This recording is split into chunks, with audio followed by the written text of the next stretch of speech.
الشيطان الرجيم من الذين هادوا يحرفون الكلم عن مواضعه ويقولون سمعنا وعصينا واسمع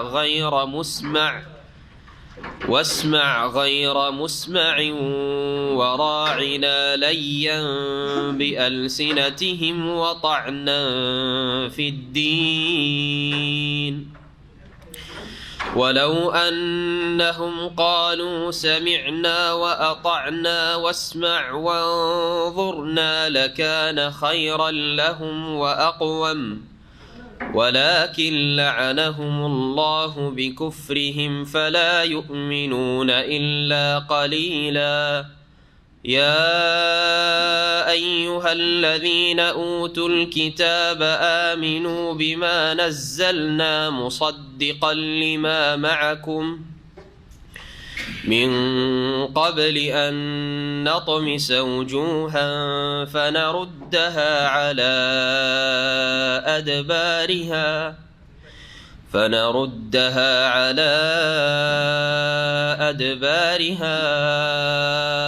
أو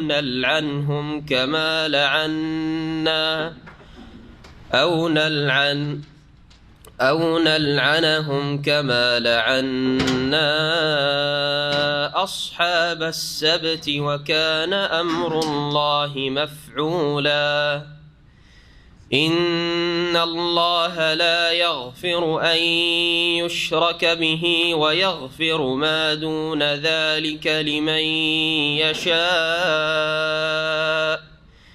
ومن يشرك بالله فقد افترى إثما عظيما ألم تر إلى الذين يزكون أنفسهم بل الله يزكي من يشاء ولا يظلمون فتيلا انظر كيف يفترون على الله الكذب وكفى به إثما مبينا ألم تر إلى الذين أوتوا نصيبا من الكتاب يؤمنون بالجبت والطاغوت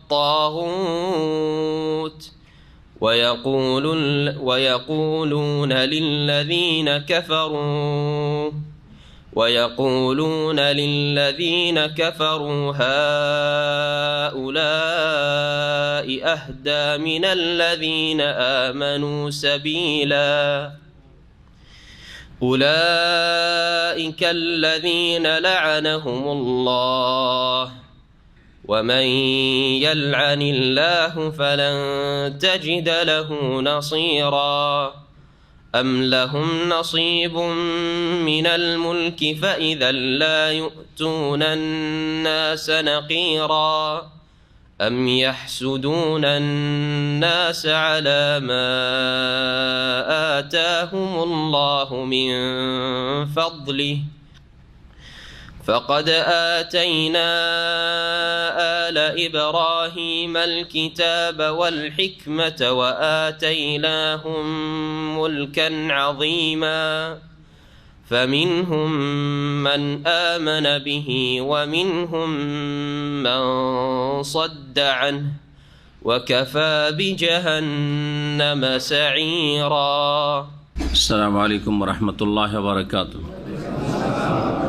بسم الله الرحمن الرحيم الحمد لله رب العالمين والصلاة والسلام على سيد المرسلين نبينا محمد وعلى آله وصحبه أجمعين أما بعد فأعوذ بالله من الشيطان الرجيم من الذين هادوا يحرفون الكلم عن مواضعه ويقولون سمعنا وعصينا واسمع غير مسمع وراعنا ليا بألسنتهم وطعنا في الدين ولو أنهم قالوا سمعنا وأطعنا واسمع وانظرنا لكان خيرا لهم وأقوم ولكن لعنهم الله بكفرهم فلا يؤمنون إلا قليلا.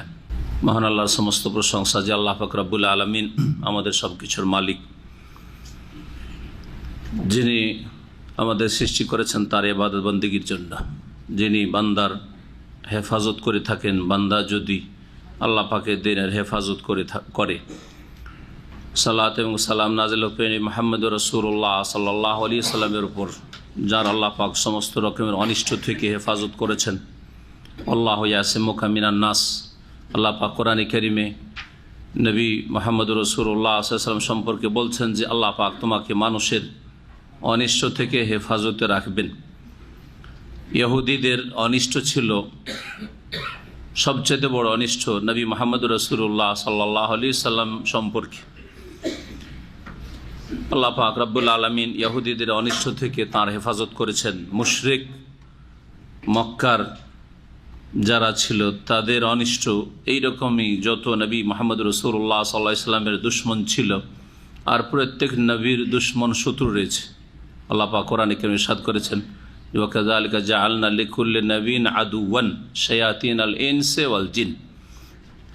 শুধু শেষ নবীর নয়, বরং প্রত্যেক নবীর আমি শত্রু রেখেছি, তৈরি করেছি মিনাল জিন্নে ওয়াল ইনস, জিন এবং ইনসান থেকে। আল্লাহ পাক রব্বুল আলামিন তার রহমতে নবী মুহাম্মদ রাসূলুল্লাহ সাল্লাল্লাহু আলাইহি সাল্লামের হেফাজত করেছেন এই রকম সমস্ত শত্রু থেকে। আজকে আমাদের তাফসীর হবে সূরা নিসার আয়াত নম্বর 46 থেকে। আল্লাহ পাক রব্বুল আলামিন এই আয়াতে ইহুদিদের কিছু ভ্রষ্টতা এবং তাদের বদমাইশি, তাদের বদ আচরণ, আল্লাহর দিন সম্পর্কে, আল্লাহ রাসূল সাল্লাল্লাহু আলাইহি ওয়াসাল্লাম সম্পর্কে যে ছিল সেগুলি বর্ণনা করেছেন। মহান আল্লাহ ইরশাদ করেছেন মিনাল্লাযিনা হাদু, ইহুদিদের কতক এমন ছিল ইউহাররিফুনাল কালিমা আম মাওয়াদিহি, যারা আল্লাহর বাণীকে, আল্লাহর কালামকে তার সঠিক স্থান থেকে স্থানচ্যুত করত, বিকৃত করত। অর্থাৎ আল্লাহ রাব্বুল আলামিনের যে কালাম তাওরাত, আল্লাহ পাকে নাজিলকৃত গ্রন্থ তাওরাত, যা মূসা আলাইহিস সালামের উপর নাজিল করেছিলেন, সেই কিতাবে নবী মুহাম্মদ রাসূলুল্লাহ সাল্লাল্লাহু আলাইহি ওয়াসাল্লাম সম্পর্কে ভবিষ্যৎবাণী ছিল। এছাড়াও বহু বিষয় ছিল যেগুলি আল্লাহর দিনের, সেগুলিতে তারা বিকৃতি ঘটিয়েছিল, রদবদল করেছিল। রদবদলটা তাদের বিভিন্ন রকমের ছিল। কখনো শব্দেই তারা বিকৃতি ঘটিয়েছিল, শব্দের বিকৃতি মানে একটা শব্দকে, বাক্যকে সেখান থেকে মুছে দিয়ে তাদের মন গড়া, মনোপুত, তাদের খেয়াল খুশি কোনো বাক্য সেখানে ঢুকিয়েছে, যাতে করে তারা যেমন ধর্ম চায় সেই রকম ধর্ম তারা তাদের বিকৃত তাওরাত দিয়ে প্রমাণ করতে পারে যে এটাই হচ্ছে আল্লাহর ধর্ম, মূসা আলাইহিস সালামের ধর্ম। কখনো কখনো শব্দের বিকৃতি ঘটায়নি, কিন্তু তারা অর্থের বিকৃতি ঘটিয়েছে, যেটাকে অপব্যাখ্যা বলা হয় বাংলায়। আর এই গুমরাহিতে মুসলিম সমাজের যত বিদআতপন্থী রয়েছে সবাই লিপ্ত রয়েছে। শব্দের বিকৃতি ঘটাতে পারবে না কোরআনে কারীমের। কোরআনে কারীম আল্লাহ পাকের পক্ষ থেকে মাহফুজ, লৌহে মাহফুজ থেকে নাজিল হয়েছে, এবং আল্লাহ পাক সেই কোরআনে কারীমের কিয়ামত পর্যন্ত হেফাজতের দায়িত্ব নিয়েছেন। এটাকে কেউ বাধাগ্রস্ত করতে পারবে না। ইন্না নাহনু নাজ্জালনা যিকরা ওয়া ইন্না লাহু লাহাফিজুন। আল্লাহ পাক ইরশাদ করেছেন কোরআনে কারীমে, নিশ্চয়ই আমি আল কোরআন জিকির, উপদেশ, আর সবচেয়ে বড় উপদেশ কোরআনে কারীম, আর তারপর রাসূলুল্লাহ সাল্লাল্লাহু আলাইহি ওয়াসাল্লামের হাদিস, আমি এই জিকির মানে ওহী নাজিল করেছি, কোরআনে কারীম নাজিল করেছি। ওয়া ইন্না লাহু লাহাফিজুন, আর নিশ্চয়ই আমি তার অবশ্যই হেফাজত করব, সুরক্ষা করব। যার ফলে কোরআনে কারীমে শব্দের বিকৃতি ঘটাতে পারেনি, আর পারবেও না কেউ। তবে অর্থের বিকৃতি ঘটেছে অপব্যাখ্যা। কোরআনের অপব্যাখ্যারে কোরআন দ্বারা শিরকের সমর্থন পেশ করার চেষ্টা করে, যে কোরআন বলছে যে মাজারে যাও তাহলে পাবে, কোরআনে যাও, কোরআন বলছে যে আল্লাহ ছাড়া অন্য কেউ দিতে পারে। এই রকমের বহু তারা অর্থের বিকৃতি ঘটিয়েছে। কোরআনের শব্দের, বাক্যের বিকৃতি ঘটিয়ে আল্লাহ সর্বত্র বিরাজমান, এগুলি হচ্ছে অপব্যাখ্যা, তাহরিফ। অথচ স্পষ্ট আয়াত রয়েছে, সেই স্পষ্ট আয়াতগুলিকে ছেড়ে দিয়ে যেগুলি অস্পষ্ট সেগুলিতে অর্থের, যেগুলোতে বিকৃতি ঘটাতে পারবে। যেমন আল্লাহ বলছেন যে আর রহমান ও আলাল আরশিস্তাওয়া, আল্লাহ যিনি রহমান তিনি আরশে সমুন্নত। এটা হচ্ছে স্পষ্ট, ক্লিয়ার, মহকাম। না ওইটাকে উপেক্ষা করে মানবে না। যেখানে ওয়াহুয়া মাকুম আইনামা কুনতুম, তোমরা যেখানে থাকো না কেন সেখানে তিনি রয়েছেন। অস্পষ্ট বিষয়, কোন দিক থেকে কেমন কথা? তাহলে কি কোরআনে একই কোরআনে দুই রকম কথা, দ্বন্দ্ব রয়েছে? নিশ্চয়ই দ্বন্দ্ব নেই। স্পষ্টকে বাদ দিয়ে অস্পষ্ট যেটা, সেটার অর্থের বিকৃতি ঘটানোর চেষ্টা করা, তখন এটাকে এইভাবে না মানা যে আল্লাহ রাব্বুল আলামিন তার ক্ষমতার দিক থেকে, তার জ্ঞানের দিক থেকে, তার পরিবেষ্টনের দিক থেকে, পাকড়াওয়ার দিক থেকে আল্লাহ পাক রাব্বুল আলামিন তোমাদের সাথে রয়েছেন, এবং বিশেষ ব্যক্তি আল্লাহ মা সাবিন, আল্লাহ ধৈর্যশীলদের সাথে আছেন।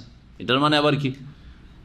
কখনো তো বলছেন আল্লাহ সকলের সাথে, যেখানে থাকো না কেন, কখনো বলছে ধৈর্যশীলদের সাথে, নেক লোকদের সাথে, সৎকর্মশীল মহসিনদের সাথে। তো এগুলোর অর্থ কি? এগুলো হচ্ছে কিছু মুতাশাবিহাত, একদিক থেকে অস্পষ্ট বিষয়।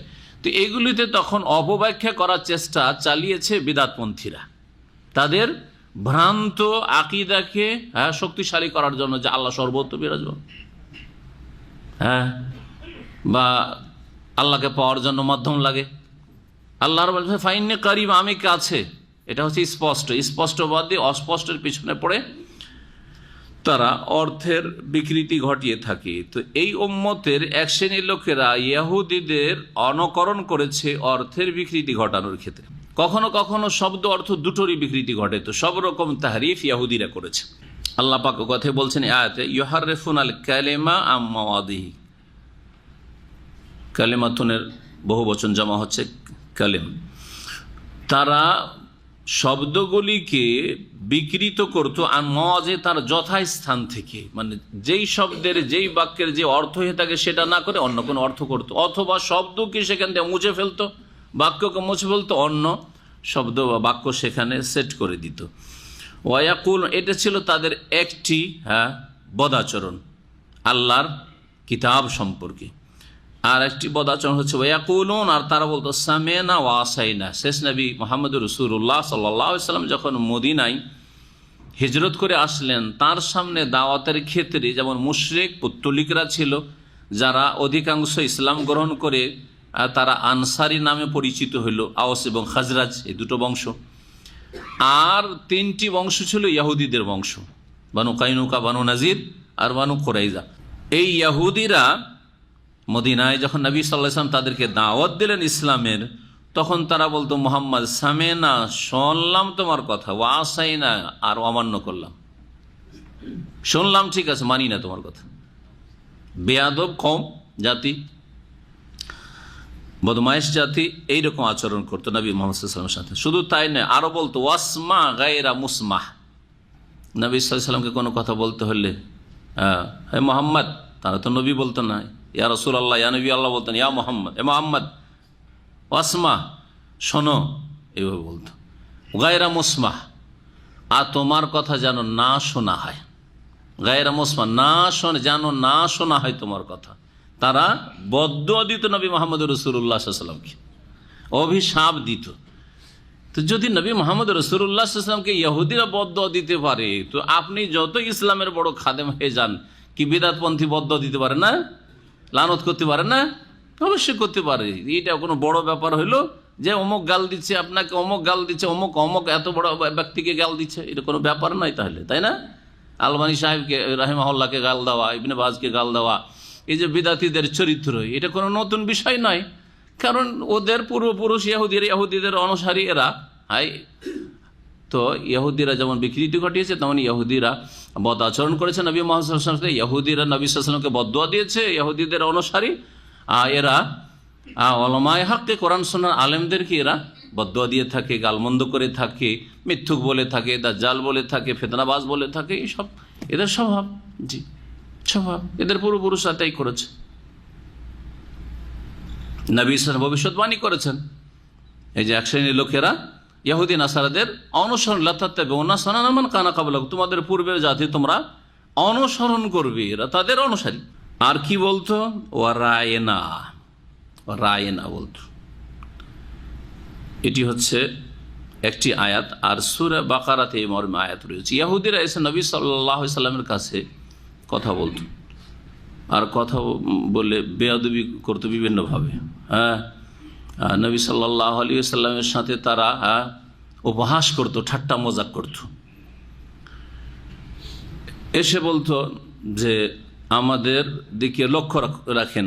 বাহ্যিক শব্দ এটা, রায়না রেআয়াত থেকে যদি না হয়, রেআয়াতুন মানে আমাদের একটু খেয়াল রাখেন, আমরা আপনার দৃষ্টি আকর্ষণ করছি, যে বাংলায় বলা হয়। হ্যাঁ, আমরা আপনার দৃষ্টি আকর্ষণ করছি মানে একটু আমাদের খেয়াল রাখেন। ধরেন একজন কথা বলতে চাইছে আর হয়তো অন্যদিকে মনোযোগী হয়ে বা এমনি কথা বলছেন, কিন্তু এই পার্সোনাল কথা বলছেন, আমি আপনার একটু দৃষ্টি আকর্ষণ করছি বা আমার একটু খেয়াল রাখেন। ছাত্র একজন বুঝতে পারেন না, অন্যরা বুঝে নিচ্ছে তাড়াতাড়ি, যে বুঝতে পারে না সে বলে একটু আমার দিকে লক্ষ্য রাখিয়েন বা আমার একটু লক্ষ্য করেন আমার দিকে। ঠিকই এইরকম শব্দ, বাহ্যিক তো শব্দটা এইরকম ছিল, রায়না। রেআয়াত থেকে যদি না হয় তাহলে এর অর্থ ভালো, কিন্তু তাদের নিয়ত ছিল খারাপ। এই রেআয়াত শব্দ থেকে নিত না তারা কি থেকে নিত, সেটাকে একটু বাঁকা করে বলতো। আর জিহ্বা কুঞ্চিত করে, জবান বাঁকা করে কথা বলা, এটা ইহুদিদের একটা বদ চরিত্র। রায়নাকে যদি রাইনা করে দেন একটু টান দিয়ে, হ্যাঁ, অনেকে কোরআন পড়তে গিয়ে যারা শুদ্ধ কোরআন পড়তে পারেন না কি করেন, এরকমই করেন, যেখানে ইয়া নেই ইয়া বাড়িয়ে, যেখানে ইয়া আছে ইয়াকে হজব করে দেন, করেন না অনেকে। ঠিক এরা জেনে শুনে ইচ্ছা করে বলতো, রায়নার জায়গায় কি বলতো, রাইনা। রাই মানে হচ্ছে রাখাল, রাই মানে হচ্ছে রাখা, রা আর আ থেকে রাখালি করা। রাই না মানে আমাদের, তো রাই না মানে আমাদের রাখাল। তো নবী সাল্লাল্লাহু আলাইহি ওয়াসাল্লামকে যখন সম্বোধন করবে রাই না মানে হে আমাদের রাখাল, নবীকে রাখাল বলত। জি, এটা তাদের উদ্দেশ্য ছিল একটি ব্যাখ্যা। আর একটি ব্যাখ্যা করা হয়েছে যে তারা বলতো এ রায়ে না বলতো রা আইন নুন থেকে, যদি রাই হয় মানে রাখাল, তাহলে ওর ধাতু হবে রা আইন ইয়া, হ্যাঁ রাই। কিন্তু আর একটা ধাতু হইতে পারে, সেটার অর্থ খারাপ, রা আইন নুন রউনাতুন থেকে। রা আইন নুনের মানে হয় অজ্ঞ, মূর্খ, নির্বোধ, এই অর্থ হয়। তো রায়না মানে হে অজ্ঞ, হে মূর্খ, হে নির্বোধ। নবী সাল্লাল্লাহু আলাইহি ওয়াসাল্লামকে তারা কি বলতো, নির্বোধ বলতো। হয় এটাই উদ্দেশ্য করতো, নির্বোধ বলা উদ্দেশ্য করতো, অথবা রাইনা একটু টান দিয়ে বলতো যে আমাদের রাখাল। এইরকম বদ আচরণ, বদনিয়ত তাদের থাকতো নবী সাল্লাল্লাহু আলাইহি সাল্লামকে সম্বোধন করার ক্ষেত্রে। আল্লাহ পাক রব্বুল আলামিন সূরা বাকারায় আয়াত নম্বর 104, ওই আয়াতে দেখবেন, আয়াতটি পড়ি, তাতে সাহাবাই কেরামরা যাতে করে ইহুদিদের মতো বাক্য না বলা শুরু করে বা শব্দ বলা না শুরু করে, সেজন্য নিষেধ করলেন তাদেরকে। কারণ ইহুদিদের নিয়ত খারাপ করে তারা হয় ঠাট্টা করে, উপহাস করে, অথবা নিচু মনে করে মানহানি করার জন্য তারা এই শব্দটি ব্যবহার করছে। এর একটা ভালো অর্থ আছে, তাই না? বললাম না, ভালো অর্থ কি? রায় না মানে আমাদের দিকে লক্ষ্য রাখুন, আমাদের দিকে লক্ষ্য রাখুন, বা আপনার দৃষ্টি আকর্ষণ করছিল, ভাব অর্থ। এই অর্থটা ভালো। একটা অর্থ ভালো, দুটো অর্থ খারাপ। জি, আমি ভালো অর্থের নিয়তি যদি বলি তো দোষ তো কিছু করলাম না, কিন্তু হ্যাঁ খানিকটা দোষ, পুরোপুরি দোষ না, খানিকটা দোষ। কি দোষ? অন্যরা এটাকে খারাপ অর্থে ব্যবহার করে। সুতরাং এখানে সন্দেহ হচ্ছে যে আপনি ভালো অর্থে ব্যবহার করছেন না খারাপ অর্থে ব্যবহার করছেন, বোঝা গেছে কিনা? যার ফলে আল্লাহ পাক নিষেধ, ইয়া আইয়ুহাল্লাযীনা আমানু, হে মুমিন সকল, লা তাকুলু রায়না, তোমরা কি বলিও না? রায়না বলিও না। ইহুদিরা রায়না বলছে মুহাম্মদ সাল্লাল্লাহু আলাইহি ওয়াসাল্লামকে সম্বোধন করতে এসে, তার সাথে কথা বল, তোমরা মুসলিমরা রায়না বলো, ওয়াকুলু নজরনা, বরং তোমরা বলো অনজরনা, মানে আমাদের দিকে একটু নজর দিন, আমাদের দিকে দেখেন। অর্থে কি হলো? আমাদের একটু খেয়াল রাখুন আর আমাদের দিকে একটু নজর দেন। নজর দেওয়া তো বুঝছেন, অনুজোর না, তাই অনুজোর না, আমাদের দিকে একটু দেখেন, মানে আপনার দৃষ্টি আকর্ষণ করছি, একটু আমাদের দিকে লক্ষ্য রাখেন। অনুজোর নাতে আর কোনো সন্দেহ থাকলো না, মানহারির দিক থাকলো না। জি, তো এই হচ্ছে আল্লাহ রাব্বুল আলামিনের হুকুম, যা আল্লাহ পাক বলেছেন। আর ইহুদিদের বদ চরিত্র আর বদ নিয়ত নিয়ে এই রায় না বলতো।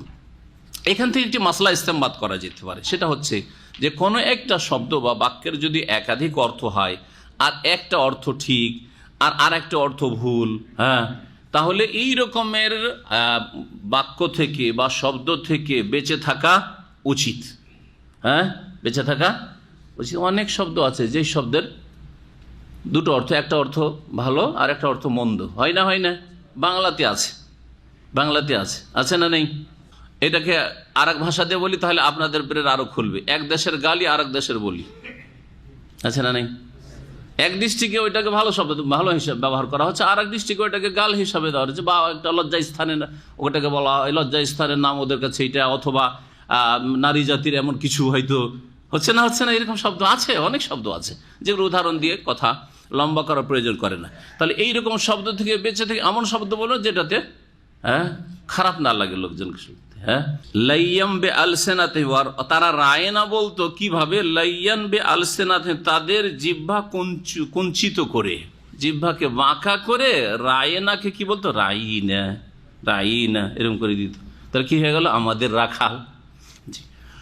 ওয়াতানান ফিদ্দিন, আর দিনের ব্যাপারে, দিন ইসলামে তারা দোষ, দোষ ত্রুটি বের করে, তাদের উদ্দেশ্য হতো দিন ইসলামের কি করে দোষ ত্রুটি বের করতে পারি, কি করে ত্রুটি খুঁজে পেতে পারি, এইরকম। ওয়ালাউ আন্নাহুম কালু, আল্লাহ বলছেন যে এই ইহুদিরা যদি বলতো সামেনা ওয়া আতানা, এটা উচিত ছিল তাদের। এটা হচ্ছে আল্লাহ পাকের নির্দেশ, আমরা শুনলাম এবং হে নবী আপনার কথা মানলাম। ওয়াসমা, এবং আপনি একটু শোনেন আমাদের কথা। ওয়ানজুর না, এবং আমাদের দিকে লক্ষ্য রাখুন। এখানে বলে দিয়েছেন আল্লাহ পাক, ওখানে বলছেন লা তাকুলু রায়না ওয়া কুলু নজরনা, আর এখানে বলা হয়েছে তারা যদি বলতো সামিনা ওয়া আতানা, সামিনা ওয়া আসাইনা না বলে সামিনা ওয়া আতানা। মুমিনের কথাই ঠিক, প্রত্যেক মুমিন মুসলিম যে মুসলিম হবে সে বলবে আল্লাহ এবং রাসূলের কথা শুনলাম এবং মানলাম। ইন্নামা কানা কাওলাল মুমিনিনা ইযা দুউ ইলাল্লাহি ওয়া রাসূলিহি আন ইয়াকুলু সামিনা ওয়া আতানা ওয়া উলাইকা হুমুল মুফলিহুন। সূরা নূরে আল্লাহ পাক বলেছেন যে মুমিনদের কথাই হচ্ছে এই, যখন আল্লাহ এবং তার রাসূল সাল্লাল্লাহু আলাইহি ওয়াসাল্লামের দিকে তাদেরকে আহ্বান করা হবে, আন ইয়াকুলু, তারা বলবে সামিনা ওয়া আতানা, আমরা শুনলাম এবং শির নত করে আল্লাহ এবং তার রাসূল সাল্লাল্লাহু আলাইহি ওয়াসাল্লামের কথা মেনে নিলাম। ওয়া উলাইকা হুমুল মুফলিহুন, এই যদি চরিত্র হয় তাহলে এরাই হচ্ছে সফল কামিয়াব, এরাই হচ্ছে জান্নাতি। তারা যদি সামেনা ওয়া আতানা বলতো, শুনলাম এবং মেনে নিলাম, আর হে নবী আপনি শোনেন এবং আমাদের দিকে একটু খেয়াল রাখেন, লাকানা খাইরাল লাহুম, তাহলে তা তাদের জন্য কল্যাণকর হইতো, ওয়া আকওয়াম, এবং সেটা সুসঙ্গত হইতো। ওয়ালাকিন লানাহুমুল্লাহ, কিন্তু এরা হচ্ছে বদনসিব, হতভাগা। আল্লাহ তাদের ওপর অভিসম্পাত করেছেন, লানত করেছেন। কেন? বেকুফরিহিম, তাদের কুফরির কারণে, তাদের অবাধ্যতার কারণে।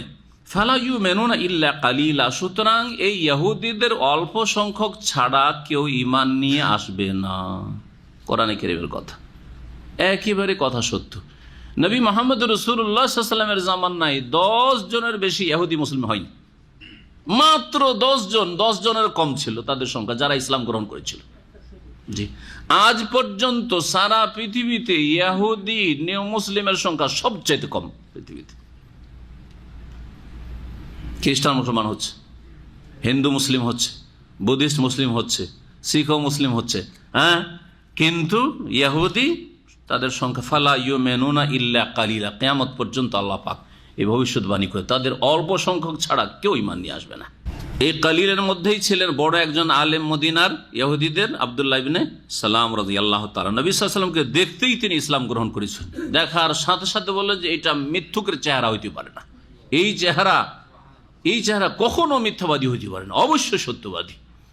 আর সাথে সাথে তিনি ইসলাম গ্রহণ করেছেন। ইয়া আইয়ুহাল্লাযীনা উতুল কিতাব, হে ওই সব লোকেরা যাদেরকে আল কিতাব প্রদান করা হয়েছে, কিতাব দেওয়া হয়েছে, মানে আহলে কিতাব যারা ইহুদি এবং খ্রিস্টান, আমিনু বিমা নাযালনা, ঈমান নিয়ে আসো যা আমি আল্লাহ নাজিল করেছি, মুসাদ্দিকাল লিমা মাকুম, যা তোমাদের সাথে যে গ্রন্থ রাজি রয়েছে সেগুলির সত্যায়নকারী। তোমরা ঈমান নিয়ে আসো কিসের ওপর? যা আমি নাজিল করেছি। নাজিল করেছেন কি? কোরআনে কারীমের প্রতি ঈমান নিয়ে আসো, মানে এখন যে নাজিল করছি আল্লাহ পাক বলছেন এই কোরআনে কারীম যে নাজিল হচ্ছে আমার নবীর প্রতি, এর প্রতি ঈমান নিয়ে আসো।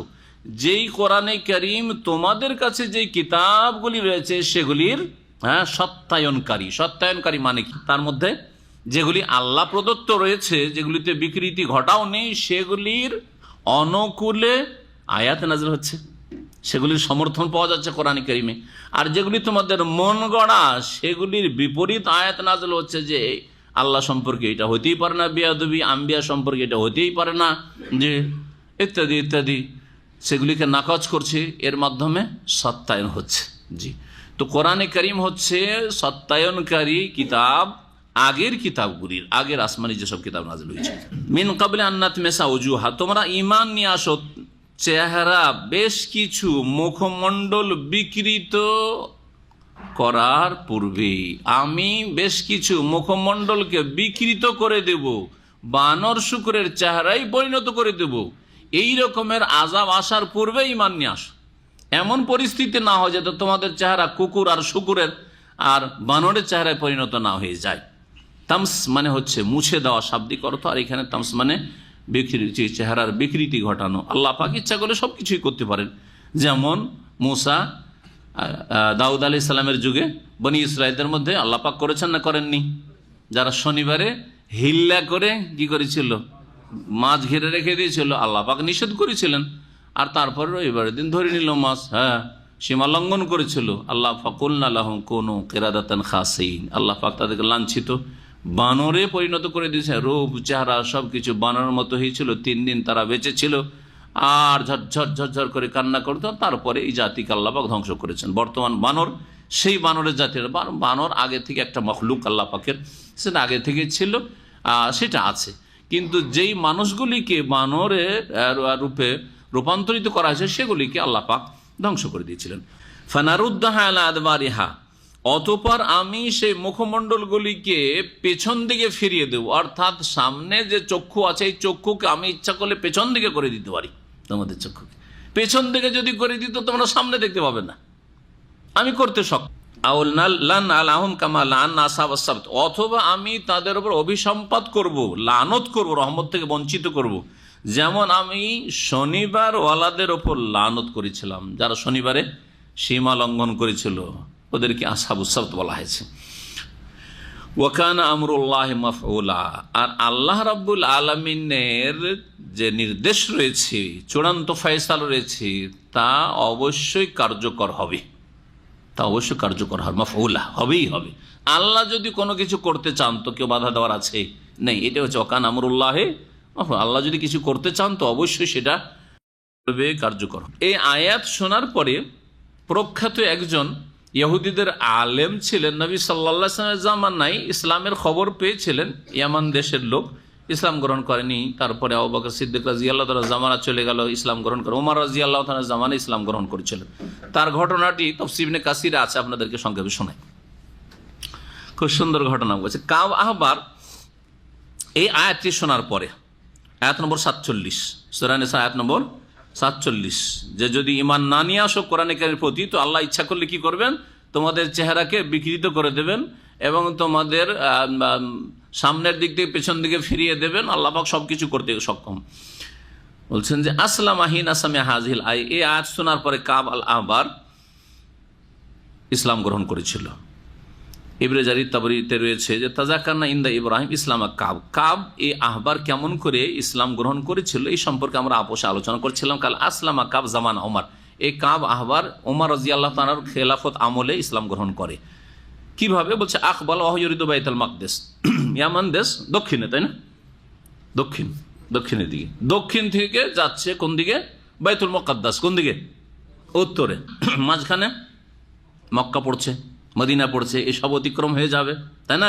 ফামাররা আলাল মদিনা, মদিনা হয়ে অতিক্রম করছিল। ফাখারাজ এলি ওমর, ওমর রাদিয়াল্লাহু তাআলা জানতে পারলেন যে ইহুদিদের একজন বড় আলেম ইয়ামান থেকে বেরিয়েছে, এখন ইসলাম গ্রহণ করেন, ইসলামের দাওয়াত দিতে যায়। এই ছিল ইসলাম দাওয়াত দিতে যাওয়ার আগ্রহ। খলিফা ইসলাম প্রচারের জন্য যাচ্ছেন, ইসলামের দায়ী তিনি। ফাকাল ইয়া কাব, গিয়ে বললেন যে হে কাব, আসলেম, ইসলাম গ্রহণ করো, ইসলাম গ্রহণ করে নাও। জি, ইসলামের দাওয়াত দেওয়া মানে এই নাই যে সারা জীবন কিতাব দিতে থাকলাম আর সারা জীবন শুধু ক্যাসেট সিডি দিতে থাকলাম, বরং সরাসরি বলতে হবে আপনার জন্য কল্যাণকর, ইসলাম গ্রহণ করে নেন, এটা ভালো আপনার জন্য। বেয়াদবি করে নেয়, আদবের সাথে বলা, হ্যাঁ, শ্রদ্ধা সম্মানের খেয়াল রেখে বলে, এটা হচ্ছে ইসলামের দাওয়াত। এটা হচ্ছে কোরআন হাদিসের তরিকা। কিন্তু নবী সাল্লাল্লাহু আলাইহি ওয়াসাল্লাম রাজাদেরকে চিঠি লিখেছেন, হ্যাঁ, তাদেরকে বলছে আসলেম তাসলাম, ইসলাম গ্রহণ করুন, এতে নিরাপদ থাকবেন, দুনিয়া আখিরাত আপনার নিরাপদ হয়ে যাবে। এটা হচ্ছে তরিকা, নবীর তরিকা, সুন্নতি তরিকা। ইসলামের দাওয়াত দিতে হবে। ইসলামের দাওয়াত দেওয়ার তরিকা এই নয় যে খেলনা টেলনা নিয়ে খেলালাম, আর তারপর খেলাধুলা করলো, আর তারপরে কিছু সাইকেল দিলাম, কিছু গিফট দিলাম, আর তারপর কিছু ইসলামে বললাম না, চলে আসলাম। যেমন কিছু ইসলামিক সেন্টার লোকেরা আজকাল এইরকম শুরু করেছে, শুধু এইটুকু করা ইসলামের দাওয়াত দেওয়া তরিকা না। এগুলো হচ্ছে নতুন তরিকা, মানুষের আবিষ্কৃত তরিকা, সুন্নতি তরিকা না। আসলে ইসলাম যখন গ্রহণ করতে বললেন, উমর ফাকালা আলাস্তুম তাকরাউনা ফিল কিতাবিকুম, তোমাদের কিতাবে কি এরকম কথা নাই যে আমাদেরকে বলা হয়েছে কিরকম মাসারুল্লাহ হম্মেলুত তাওরা, ওই সব লোকদের দৃষ্টান্ত উপমা যাদেরকে তাওরাত বহন করার দায়িত্ব দেওয়া হয়েছে, কামাসালিল হেমার ইয়াহমেল আসফার, তারা গাধার মতো। ও রাগ হয়ে আছে ওরা যে আল্লাহ কোরআনে আমাদেরকে গাধার মতো বলেছেন। হ্যাঁ, এইরকম কথা তোমাদের কোরআনে আছে।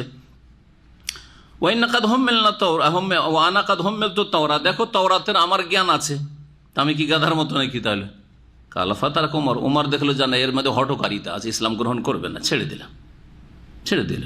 তাহলে বোঝা গেল যে ইসলামের দাওয়াত দিয়ে দেওয়ার পর জরুরি নয়, দাওয়াত দিয়ে দিলে আল্লাহর হুজ্জত কায়েম করা জরুরি নয় যে ওকে যেইভাবে হোক না কেন ইসলাম গ্রহণ করিতে হবে, কিছু প্রলোভন দিয়ে, হ্যাঁ, বা এই সেই করে, না না না, জরুরি নয়। খেলমাটা পড়িয়ে দেওয়া হয়ে গেল, অন্তর পাল্টিল না, এইসব ফালতু কাজ এগুলো। আসলে এই তরিকাও ঠিক না, ছেড়ে দিলেন, যাও ঠিক আছে, ইসলাম গ্রহণ করবে না, তোমার ক্ষতি করবে, আমাদের কি ক্ষতি করবে, আল্লাহর কথা পৌঁছে দিলাম তোমার কাছে, যাতে আল্লাহ কিয়ামতে জিজ্ঞেস না করে উমর তোমার মদিনা হয়ে এই লোক গিয়েছিল, তুমি তো ইসলামের কথা পৌঁছাওনি তার কাছে। সুম্মা খারাজা হাত্তা ইনতাহা ইলা হিমস, চলে গেল মদিনা পার হয়ে একবার হিমস, আজকাল শাম দেশের একটি বড় শহর, সে হিমসে পৌঁছে গেল। ফাসামিয়া রাজুলান মিন আহলে হাজিনান, একজন লোক, হ্যাঁ, এই ইহুদিদেরই, সে বড়ই দুঃখিত অবস্থায়, শোকের অবস্থায়, চিন্তিত অবস্থায় এই আয়াত পড়ছিল, ইয়াকুল ইয়া আইয়ুহাল্লাযীনা উতুল কিতাব আমিনু বিমা নাযালনা মুসাদ্দিকাল লিমা মাআকুম মিন ক্বাবলি আন নাতমিসা ওয়ুজুহান ফানারুদ্দাহা আলা আদবারিহা।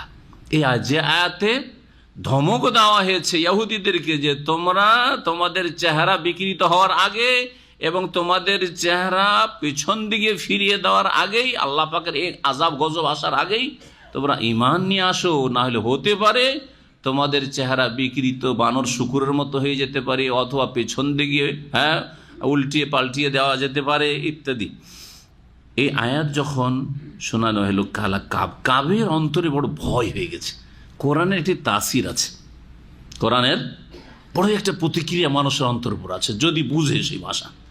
যে কোরআন সরাসরি আরবি বুঝে তারপর সরাসরি তার তাসির হবে, যে আরবি বুঝে না তাকে তার তরজমা ব্যাখ্যা করে বুঝান।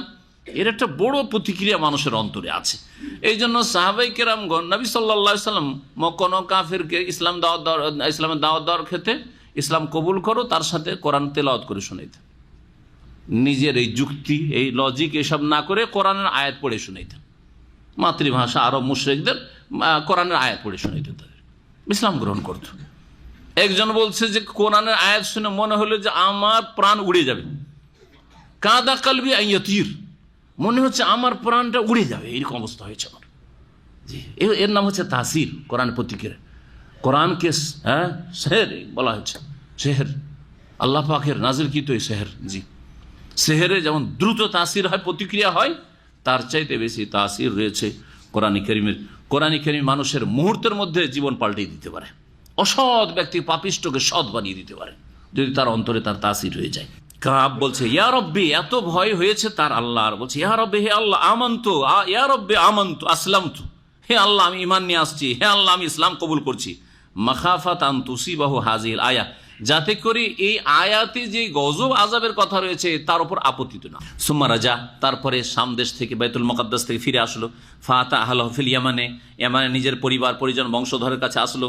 সুম্মা জা বিহি মুসলিমিন, আর সবগুলি ইসলাম, গোটা বংশ ইসলাম কবুল সকলকে নিয়ে ওমর রাদিয়াল্লাহু তাআলার কাছে এসে হাজির।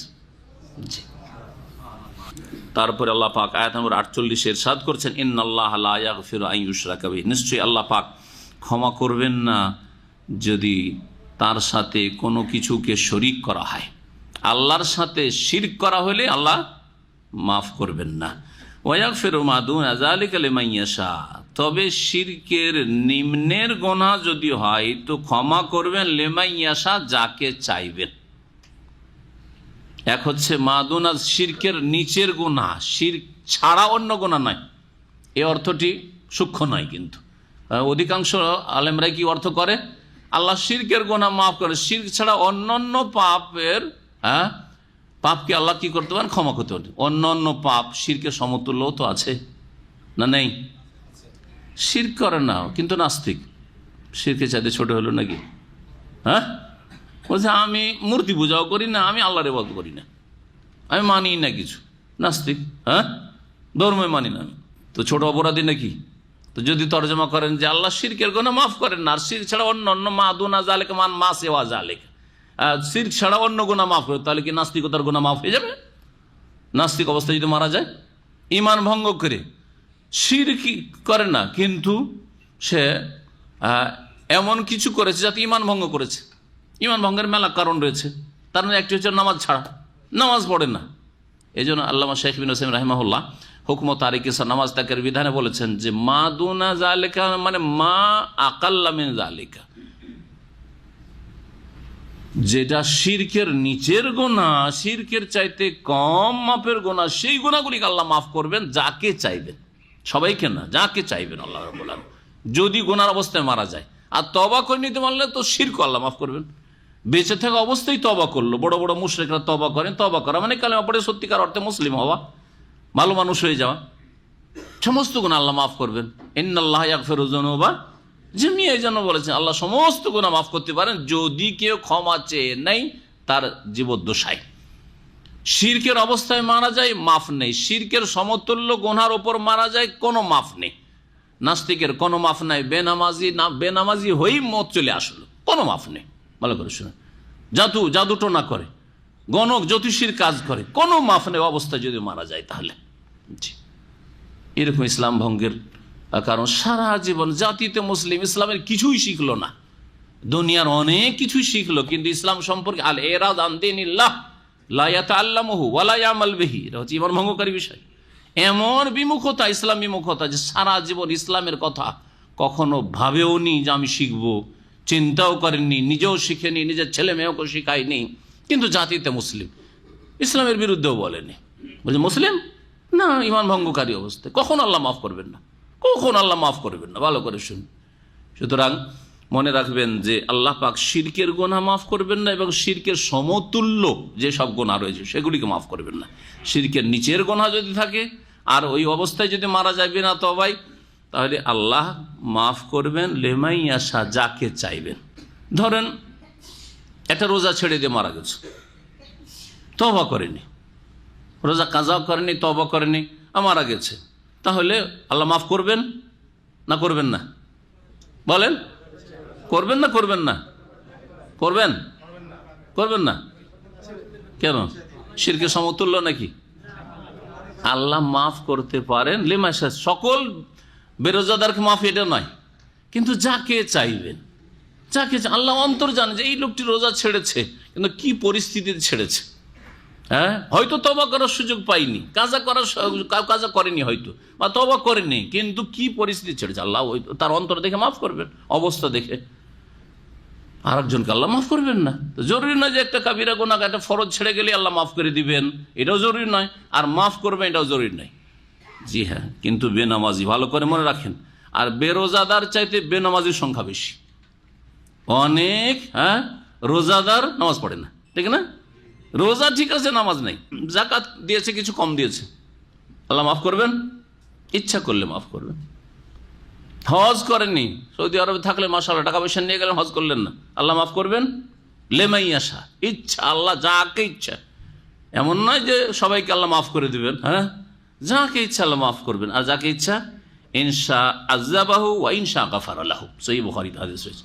আল্লাহ চাইলে আযাব শাস্তি দেবেন আর আল্লাহ চাইলে মাফ করবেন। বান্দার হক যদি মানুষের হক হয়, যতক্ষণ বান্দা মাফ না করবে বা আপনি তার পেমেন্ট পরিশোধ না করবেন, তার হক ফিরিয়ে না দেন, আল্লাহ মাফ করবেন না।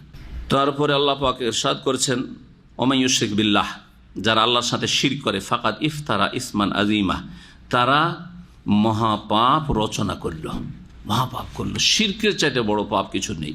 ইসমান আজিমা এখানে বলা হয়েছে, অন্য যা বলে ইন্না শিরকাল্লা জুলমুন আজিম, একই কথাই। ওখানে শিরক জুলমুন আজিম, এখানে ইসমুন আজিম, ইসম মানে গুনাহ। আলাম তারা ইলাল্লাযীনা ইউযাক্কুনা আনফুসাহুম, হে নবী তুমি কি দেখো নাই ওই সব লোকদের যারা নিজেদেরকে পবিত্র বলে ঘোষণা করে, নিজেদের পবিত্রতা প্রকাশ করে যে আমরা খুব ভালো মানুষ। যারা নিজেকে ভালো বলার চেষ্টা করে তাদেরকে আল্লাহ ঘৃণা করেন, তাদের আল্লাহ নিন্দা করেছেন। আয়াত আয়াত সকলকে শামিল, আয়াত সকলকে, যে কোনো মানুষ হোক না কেন সকলকে শামিল। যদিও আয়াতের শানে নজুল হয়তো ইহুদিরা বলতো যে নাহনু আবনাউল্লাহ ওয়া আহিব্বাহু, আমরা আল্লাহর পুত্র সন্তান এবং আল্লাহর প্রিয়জন। আল্লাহর পুত্র, আল্লাহর প্রিয়জন, এটা সার্টিফিকেট। আমরা আল্লাহর খুব কাছের আপনজন। তাজকিয়া, দেখো ইহুদিদেরকে, নিজের পবিত্রতা প্রকাশ করে যে আমরা খুব ভালো মানুষ, খুব অ্যাডভান্স। তারপরে তারা বলতো লাইয়াদখুলাল জান্নাতা ইল্লা মান কানা হুদান আও নাসারা, জান্নাতে যদি যায় তো ইহুদিরা বলতো শুধু ইহুদিরা যাবে। আবার খ্রিস্টান বলতো যে আমরা শুধু জান্নাতে যাব, আর কেউ যাবে না। আজকাল যেমন মাজারপন্থী যারা পীরপন্থী রয়েছে, বেরেলভিরা, তারা বলে যে সারা দুনিয়ার মুসলিম, সৌদি আরব তো ঢালাহারে, তারপরে দেশেরও সমস্ত, এমনকি দেওবন্দীদেরকেও ছাড়ে না, তবলিগ ভাইদেরকেও ছাড়েন না, জামাত ইসলামীকেও ছাড়ে, কাউকে ছাড়েন না। ওদের মতোই রফাদান ছাড়েন, ওদের মতোই নামাজ, ওদের মতো আমিনও বলেন না, ওদের মতো সূরা ফাতিহা, ওদের মতো নামাইতে পড়ে, তারপরও মাপ নেই। সবকে কাফের, ঢালাহারে কাফের বলে এরা। জানেন না বেরেলভি রিজভিরা ঢালাহারে সারা পৃথিবীর মুসলিমকে কাফের। মুসলিম তাহলে কে? একমাত্র মুসলিম হচ্ছে যারা কবর মাজার পূজা করে, পীর ধরে। জি হ্যাঁ, এটা হচ্ছে তাজকিয়া, নিজের পবিত্রতা ঘোষণা করে আমরাই শুধু জান্নাতে যাওয়ার অধিকার, আর কেউ যাবে না। যারা যে কেউ হোক না, সকলকে শামিল। এইরকমই এক শ্রেণীর বেদিন আছে, নাস্তিক বেদিনগুলো আমাদের মুসলিম সমাজে আছে। তারা বলে খালি নামাজ পড়লে হয় আর দাঁড়িয়ে রাখলে হয়।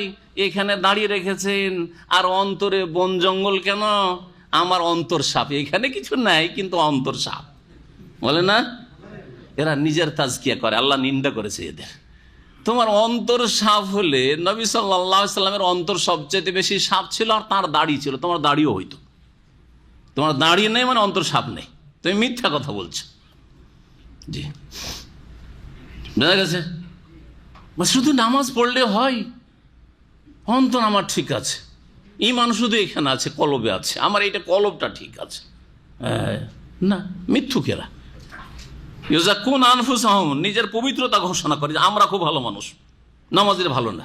আচ্ছা, যেসব বেহায়া মহিলারা আছে তারা কি করে? বোরখা পরার বিরুদ্ধে এত তারা বিষোদ্গার করে, বোরখা পরে বড় বড় পাপ করে। আমরা যে খোলামেলা আছি, কিন্তু আমাদের পর্দা এখানে আছে, এখানে পর্দা, ওদের পর্দা শুধু এখানে আছে, গায়ে পর্দা লাগে না, মারেফতি কাপড় পরে আছে পীরদের মতো। কথা বুঝতে পারছেন না? মারেফতি শাড়ি পরে আছে, ও ঢাইকা আছে সব। জি হ্যাঁ, তা আমার এইটা ঠিক থাকলে হইলো, আমি ব্যভিচারের কাছে না গেলে হইলো, শুধু বোরখা পরলে হবে? বোরখা পরা মহিলাদেরকে দেখলে কত যে ঝাল লাগে, ওদেরকে আল্লাহ ভালো জানে। জি, এই যে ইউযাক্কুনা আনফুসাহুম, আল্লাহ ওদের নিন্দা করেছেন। তোমার যদি অন্তরে পর্দা থাকতো তাহলে গায়েও পর্দা থাকতো। কারণ নবী মুহাম্মদ রাসূলুল্লাহ সাল্লাল্লাহু আলাইহি সাল্লামের বিবিগণকে, আজওয়াজে মুতাহহারা উম্মাহাতুল মুমিনিন, যারা আমাদের মা, এবং সাহাবেদের বিবিগণকে আল্লাহ হুকুম করেছেন যে ইউদনিনা আলাইহিন্না মিন জালাব, লম্বা লম্বা চাদর দিয়ে গোটা শরীর ঢেকে রাখো। যালিকা আদনা ইউরাফনা ফালা ইউযাইন, তাতে চেনা যাবে যে এরা সম্ভ্রান্ত মহিলা, এরা দিনদার মহিলা, আল্লাহ ভীরু মহিলা, সুতরাং তাদেরকে উত্ত্যক্ত করা হবে না। আর তোমরা এইভাবে খোলা চললে তোমাদেরকে উত্ত্যক্ত না, ধর্ষণও করা হবে তোমাদের, আর তাই হচ্ছে। মহান আল্লাহ ইরশাদ করছেন, আলাম তারা, হে নবী তুমি কি দেখো না ওই সব লোকদের দিকে, ইউযাক্কুনা আনফুসাহুম, যারা নিজের পবিত্রতা ঘোষণা করে, বালিল্লাহু ইউযাক্কি মান ইয়াশা, বরং শোনো আল্লাহ যাকে চান পাক করেন। নিজেকে পাক পবিত্র বললেই পাক পবিত্র হওয়া যায় না। আল্লাহ যদি পবিত্রতার তৌফিক দান করেন তাহলে সেটা হইতে পারে, আর সেটা হবে কিসের মাধ্যমে? ঈমান এবং নেক আমলের মাধ্যমে, মৌখিক দাবিতে নয়। কিসে হবে? ঈমান এবং ভালো আমলের মাধ্যমে। আপনার ঈমান সুন্দর করেন, আর আমল, ঈমান যদি অন্তরে থাকে তাহলে আমল ভালো হবে আপনার। জি, জমি যদি ভালো হয় আর গাছের বীজ ভালো হয়, হ্যাঁ, তাহলে এর প্রমাণ কিসে পাওয়া যাবে? হ্যাঁ, গাছের ডালপালাতে পাওয়া যাবে, গাছের পাতাতে পাওয়া যাবে, গাছের ফলমূলে পাওয়া যাবে, গাছের ফলের স্বাদে পাওয়া যাবে। তারপর আল্লাহ পাক বলছেন ওয়ালা ইউযলামুনা ফাতিলা, আর তাদের উপর সামান্যতম জুলম করা হবে না। ফাতিল মানে কি? এই ফাতিলা, ফাতালা ইয়াফতুল মানে রশি পাকানো। কি বলে? রশি পাকাই বলে না আমাদের? রশি পাকাই আমরা, হাতে রশি পাকিয়েছেন না এককালে? জি হ্যাঁ, রশি পাকানো। জি হ্যাঁ, এই রশি পাকানোকে ফাতালা ইয়াফতুল বলা হয়। জি, তো এখানে উদ্দেশ্যটা কি এই শব্দের ফাতিলা? একটি তাফসীর যেটা প্রসিদ্ধ তাফসীর সেটা হচ্ছে যে খেজুরের আঁটিটা বের করবেন, খেজুরের ভিতর থেকে আঁটি বের করার দেখবেন, পরে দেখবেন যে খেজুরের আঁটির এক সাইডে যেখানে একটু গর্তের মতো আছে না, বা ফাটল আছে, সেখানে একটা চিকন সুতার মতো আছে।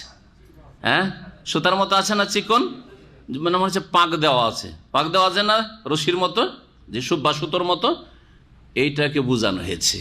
ওয়ালা ইউযলাম মানে ওই খেজুরের আঁটিতে থাকা যে, বা আঁটির ফাটলে থাকা যে রশির মতো বা সুতার মতো হয়েছে, এই সুতো পরিমাণ সামান্যতম তাদের উপর কোন রকম জুলম করা হবে না। আল্লাহ পাই পাই করে পূর্ণ মাত্রায় বদলা দেবে। যারা ভালো করেছেন ভালো পাবেন, মন্দ করেছেন যতটা মন্দ করেছেন ততটা পাবেন, তার সামান্যতম বেশি জুলুম করা হবে না। যে আপনি মন্দ কাজ অল্প করেছেন আর শাস্তি বেশি হয়ে গেছে, এটা কখনো হবে না। দুনিয়াতে এটা হয়, নির্দোষীকে শাস্তি দেওয়া হয়, দোষীকে শাস্তি দেওয়া হয় না। জি, ভালো মানুষের উত্তম বদলা দেওয়া হয় না। এটা দুনিয়াতে মানুষ জালেম শাসক দ্বারা হইতে পারে, কিন্তু বা যেই শাসক জানে না বলে একটা নির্দোষী মানুষকে ফাঁসিয়ে রেখেছে, হয়তো সে জালেম নয় কিন্তু জানে না, মনে করছে যে আসলে জালেম বা অপরাধী, সেই জন্য তাকে ধরা হয়েছে, কিন্তু আসলে সে অপরাধী নয়। কিন্তু আল্লাহ তো সবকিছু জানেছে, সুতরাং তার কাছে জুলম হওয়ার কোনো সম্ভাবনা নেই। ওয়ালা ইউযলামুনা ফাতিলা। ফাতিলের আর একটি তাফসীর করা হয়েছে, যেটা আমার মতো অনেকের জন্য নতুন, সুতরাং আপনাদের জন্য নতুন, শুনে নেন আজকে। আমরা যখন হাতে ময়লা লেগে, হাতের তলায় ময়লা টয়লা লেগে আছে বা আটা লেগে আছে, আটা সানে ময়লার তো সামান্য সামান্য একটু আটা লেগে আছে বা একটু ময়লা লেগে আছে, এইরকম করে আপনি ঘষা দেন, কি হবে? সুতা সুতা হয়ে বেরোবে না? বেরোবে না? একবারে চিকন চিকন সুতা। এটাকে ফাতিল বলা হয়, এটাকেও ফাতিল বলা হয় আরবি ভাষাতে। ওয়ালা ইউযলামুনা ফাতিলা। রুটির আটা সানার পরে মহিলাদের হাত যখন পরিষ্কার করে এইরকম করে, আর তখন দেখি যে একবারে চিকন চিকন হয়ে যে আটাগুলি বা ময়লা, হাতের ময়লাগুলি যে সুতার মতো হচ্ছে, অতটুকুও জুলুম করা হবে না। ওয়ালা ইউযলামুনা ফাতিলা। অনজুর, হে নবী তুমি একটু চিন্তা করে দেখো, কাইফা ইফতারুনা আলাল্লাহিল কাযিব, কিভাবে তারা আল্লাহ সম্পর্কে মিথ্যা রচনা করছে। ওয়া কাফা বিহি ইসমাম মুবিনা, আর এটা তাদের স্পষ্ট গুনাহের জন্য যথেষ্ট, স্পষ্ট গুনাহগার হওয়ার জন্য এটি তাদের জন্য যথেষ্ট। আলাম তারা আল্লাযিনা উতু নাসিবা মিনাল কিতাব ইউমিনুনা বিল জিবতি ওয়াত তাগুত, এসব আয়াতগুলি সব ইহুদিদের সম্পর্কে নাযিল হয়েছে, কিন্তু এই চরিত্র যদি মুসলিমদেরও থাকে তাহলে এই আয়াতের অন্তর্ভুক্ত ওরা হবে। জি, আল্লাহ বলছেন, হে নবী তুমি দেখো না ওই সব লোকদের দিকে, উতু নাসিবা মিল কিতাব, যাদেরকে আল কিতাবের কিছু অংশের জ্ঞান দেওয়া হয়েছিল। কিছু অংশ দেওয়া হয়েছিল মানে কিছু জ্ঞান দেওয়া হয়েছিল। আল কিতাব তাওরাতের, ইনজিলের জ্ঞান দান করা হয়েছিল, তারপরেও জ্ঞান থাকা সত্ত্বেও ইউমিনুনা বিল জিবতি ওয়াত তাগুত, তারা বিশ্বাস করে জিবত এবং তাগুতকে। এই জিবত আর তাগুত, এখানে দুটো শব্দ ব্যবহৃত হয়েছে। এর তাফসীর কি এ সম্পর্কে নানা মত রয়েছে। তার মধ্যে জিবত কয়েকটি বিষয় বা কয়েকটি বস্তু সম্পর্কে বলা হয়, আর তাগুত, তাগুত সম্পর্কে নানা কথা রয়েছে। তার মধ্যে একটি কথা বললে সবগুলি কথা চলে আসবে। তাগুত হচ্ছে কুল্লু মা উবিদা মিন দুনিল্লাহ, আল্লাহ ছাড়া যেসবের পূজা করা হয়, উপাসনা করা হয়, সেটা হচ্ছে তাগুত। ইবাদত গায়র, সহজ ভাষা বলে আল্লাহ ছাড়া অন্যের উপাসনায় হচ্ছে তাগুতি কাজ, আর যে করে বা যার করা হয় আর এতে সন্তুষ্ট তারা হচ্ছে তাগুত। তাগা থেকে সীমা লঙ্ঘন করে, এরা হচ্ছে সীমা লঙ্ঘনকারী। কারণ আল্লাহর সীমানা হচ্ছে যে এক আল্লাহর ইবাদত করো। যারা আল্লাহ ছাড়া অন্যের উপাসনা করলো, পূজা করলো, তারা সীমা লঙ্ঘন, বড় সীমা লঙ্ঘন করলো, তারা হচ্ছে তাগুত। জিবতের তাফসীর সম্পর্কে, জিবত কখনো বলা হয়েছে সেহের জাদুকে, প্রতিমা পুতুলকে বলা হয়েছে, কখনো জ্যোতিষী বিদ্যাকে বলা হয়েছে, কাহানাকে বলা হয়েছে। তো ইহুদিরা করতো কি, তাদের তাওরাতের জ্ঞান থাকা সত্ত্বেও, তাওরাত আল্লাহ পাকের নাযিলকৃত কিতাব, তাতে এই আল্লাহ ছাড়া অন্যের ইবাদত, শিরক, এই কথাও ছিল। আর সেহের, কুফরি, জ্যোতিষী, শিরকি কাজ, কুফরি কাজ, ভবিষ্যৎবাণী করা, ভবিষ্যৎ সম্পর্কে জানতে পারি এই দাবি করা, যে এমন কোনো মন্ত্রতন্ত্র আছে বা মাধ্যম আছে যেগুলি দিয়ে হারিয়ে যাওয়া বস্তু জানা যেতে পারে, অথবা নিখোঁজ বস্তুর খোঁজ করা যেতে পারে, অথবা ভবিষ্যৎবাণী করা যেতে পারে যে তুমি বিদেশ যাচ্ছ, তোমার বিদেশ সাকসেস হবে, হবে না, এমন করে থাকে। এসবগুলি হচ্ছে শিরকি কাজ, কুফরি কাজ, প্রতিমা পুতুলের পূজা। এইরকমই শয়তান, কেউ কেউ জিবত হচ্ছে সেহের, আর তাগুত হচ্ছে শয়তান। তাগুত সম্পর্কে তিনটি মূলনীতির আলোচনা, বিস্তারিত আলোচনা করেছে। তিনটি মূলনীতির শেষ পর্বে, শেষ দিকে, এই ছোট্ট কিতাবটিতে শাইখুল ইসলাম আব্দুল রহমতুল্লাহ আলাইহ শেষ দিকে তাগুত মেলা রয়েছে। তার মধ্যে মুখ্য তাগুত হচ্ছে কত প্রকার? 5 প্রকার। আশা করি ওই আলোচনাটি 30টি আলোচনা আমার ধারাবাহিক, 3টি মূলনীতি, সেটা শুনেলে বিস্তারিত জেনে দেবেন। এখন তাফসীর আগে বাড়াই। এই ইহুদিরা তারা জিবতে, সেহের জাদুতে, আর জ্যোতিষীবিদ্যায় বা আল্লাহ ছাড়া অন্যের ইবাদতে, এইসবে তারা বিশ্বাসী হয়েছিল। ওয়ায়াকুলুনা, অথচ তাদের তাওরাতের জ্ঞান ছিল। আর তারা বলতো লিল্লাযিনা কাফারু, আর একটি তাদের বদচরিত্র, তারা কাফেরদেরকে, মানে মক্কার মুশরিকদের, পৌত্তলিকদেরকে বলতো, তাদের সম্পর্কে বলতো, হাউলাই আহদা মিনাল্লাযিনা আমানু সাবিলা, এরা মানে মক্কার মুশরিকেরা মুমিন মুসলিমদের চাইতেও রাস্তার দিক থেকে অধিক সঠিক রাস্তা প্রাপ্ত, মানে তারা বেশি ভালো পথে রয়েছে। অথচ সুবহানাল্লাহ, চিন্তা করেন যে ইহুদিদের কাছেও আসমানি কিতাব আছে, আর কোরআনে কারীম আসমানি কিতাব। তারপরেও কোরআনে কারীমকে যারা অস্বীকার করছে, মক্কার মুশরিকরা, আরব মুশরিকরা, তাদের সম্পর্কে বলতো যে এই আরবের যারা পৌত্তলিক, পুতুল, প্রতিমা পূজা করছে, তারা এই মোহাম্মদ চাইতে, মোহাম্মদের সাথী সঙ্গী মুসলিমদের চাইতে ভালো। কত বড় অপরাধ, কত বড় মিথ্যা কথা। আজকে পৃথিবীর অবস্থা যদি দেখেন, ঠিক ওই রকমই, সমস্ত কুফরি শক্তি এক। অথচ চিন্তা করেন, একজন মুশরিক পৌত্তলিক মুসা আলাইহিস সালাম, ঈসা আলাইহিস সালাম সম্পর্কে তেমন কোনো জ্ঞান রাখে না, কিন্তু একজন মুসলিম মুসা আলাইহিস সালাম, ঈসা আলাইহিস সালাম সম্পর্কে সবচেয়ে বেশি জ্ঞান রাখে, যদি সত্যিকার মুসলিম হয় তাহলে, এবং সবচেয়ে বেশি শ্রদ্ধা করে। নবী মুহাম্মদ রাসূলুল্লাহ সাল্লাল্লাহু আলাইহি ওয়াসাল্লামের পরে যদি কারো শ্রদ্ধা করে মুসলিমরা, তাহলে আম্বিয়া রসুলগণের শ্রদ্ধা করে। ইব্রাহিম আলাইহিস সালাম, ইসমাইল, ইসহাক, ইয়াকুব, ইউসুফ, মুসা, ঈসা, জাকারিয়া, ইয়াহিয়া, আর সমস্ত নবী হচ্ছেন বনি ইসরায়েলদের নবী, কারণ ইব্রাহিম আলাইহিস সালাম পূর্বপুরুষ, ঠিক না? তারপরেও ইসলামের বিরুদ্ধে, মুসলিমদের বিরুদ্ধে সারা পৃথিবীর যতগুলি শক্তি সব একমত। জি, তাহলে 1400 বছর আগে ইহুদিরা যে কথা বলেছে, আজকেও সেই ইতিহাস বারবার করে ফিরে আসছে, ইতিহাসের পুনরাবৃত্তি হচ্ছে। মুসলিমরা দূরে, যারা মুসা, ঈসা আলাইহিস সালাম বা বনি ইসরায়েলদের আম্বিয়া রসুলগণের সবচেয়ে বেশি শ্রদ্ধা করে, এদেরকে মারো, এদেরকে কোণঠাসা করো। পর্দা দেখলে গায়ের জ্বালা, কিন্তু উলঙ্গ দেখলে অসুবিধা নেই। জি, পর্দা দেখলে গায়ের জ্বালা, এটা আন্তর্জাতিক বিষয়। সুবহানাল্লাহ, এমন হয়েছে যে পর্দা নিয়ে চলাফেরা করলে, আপনাকে ইসলামের পর্দা নিয়ে চলাফেরা করলে খারাপ নজর দেখা হচ্ছে, কিন্তু একটা খ্রিস্টান মহিলা যদি মাথা ঢাকা থাকে না, এটা তাদের ধর্ম, আবার তাদের ধর্মীয় স্বাধীনতা রয়েছে। কিন্তু মুসলিমের না, এটা বোরখা ধর্ম না, এটা হচ্ছে অবরোধ। এটা অবরোধ। তারপরে এরা হচ্ছে অসভ্য জাতি, আউযুবিল্লাহ, তাদের ভাষা, এরা মূলবাদী, মুসলিম মূলবাদী হয়। আর ইহুদিদের ধার্মিক যারা বড় বড় দাঁড়িয়ে, আমার চেয়ে বড় বড় দাঁড়িয়ে আছে, তাদেরকে তো কোনোদিন মৌলবাদী শোনেননি। শুনেছেন নাকি যে মৌলবাদী? জীবনও শুনবেন না, শোনেননি। উলাইকাল্লাযীনা লাআনাহুমুল্লাহ, যারা ইহুদি, জীবতার তাগুতে বিশ্বাসী, সেহের জাদুতে বিশ্বাসী, জ্যোতিষী বিদ্যায় বিশ্বাসী, আর তার গণকের কাছে যায়। নবী সাল্লাল্লাহু আলাইহি ওয়াসাল্লাম বলেছেন, গণকের কাছে যাবে আর বিশ্বাস যদি করে, হাত দেখায় আর বিশ্বাস করে, তাহলে ফাকাদ কাফারা বিমা উনজিলা আলা মুহাম্মাদিন সাল্লাল্লাহু আলাইহি ওয়াসাল্লাম। তার নবী সাল্লাল্লাহু আলাইহি ওয়াসাল্লামের উপর যে কোরআন কারীম নাযিল হচ্ছে সেই কোরআনের সাথে কুফরি করলো, সে কাফের হয়ে গেল। তো যারা এইসব কাজ করত, যারা আল্লাহ ছাড়া অন্যের পূজা করত, তাগুতে বিশ্বাসী ছিল এবং মুশরিকদেরকে মুসলিম মুমিনদের চাইতে বেশি ভালো বলতো, এদের ওপর আল্লাহর লানত রয়েছে, লানাহুল্লাহ ওয়া মান ইয়ালআনিল্লাহ। আর আল্লাহ যাদের উপর লানত করেছেন, ফালান তাজিদা লাহু নাসিরা, তাদের জন্য কখনো তুমি সাহায্যকারী পাবে না, কেউ সাহায্য করতে পারে না। আল্লাহ যদি রহমত থেকে বিতাড়িত করে দেন, কেউ রহমতে নিয়ে আসতে পারে না। জি, আল্লাহ হচ্ছেন আলা কুল্লি শাইইন কাদির, সর্বশক্তিমান। আম লাহুম নাসিবুম মিনাল মুলক, নাকি তাদের কাছে রাজত্বের একটা অংশ আছে। রাজত্ব মানে আল্লাহর রাজত্ব, যে আল্লাহর যে রাজত্ব রয়েছে, আল্লাহ পাকের মালিকানা, এই মালিকানায় কি ইহুদিরা শরীক? আল্লাহ বলছেন যদি ইহুদিদেরকে শরীক আল্লাহ বানিয়ে নিতেন, কারণ ইহুদিদের দাবি যে আমরা আল্লাহর পুত্র, তো পুত্র তো শরীক থাকে, ছেলে মেয়ে তো ভাবে যে বাপের ধন সম্পদ আমাদের একটা ভাগ আছেই, তাই না?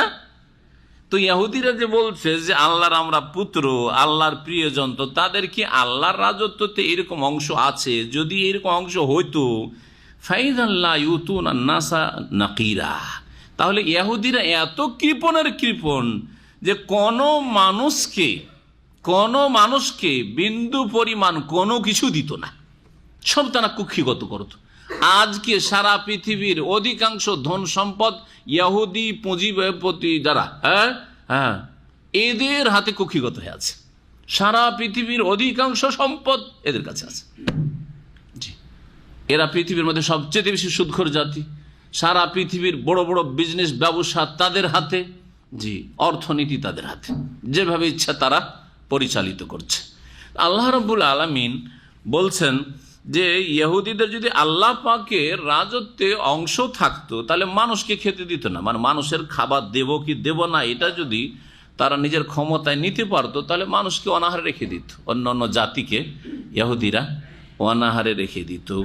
লা ইউতুনা নাসিরা নাকিরা, নাকিরা বিন্দু পরিমাণ বললাম, কিন্তু নাকিরের একটা শাব্দিক অর্থ আছে। নাকির কাকে নাকারা ইয়ান করো মানে ছিদ্র করা।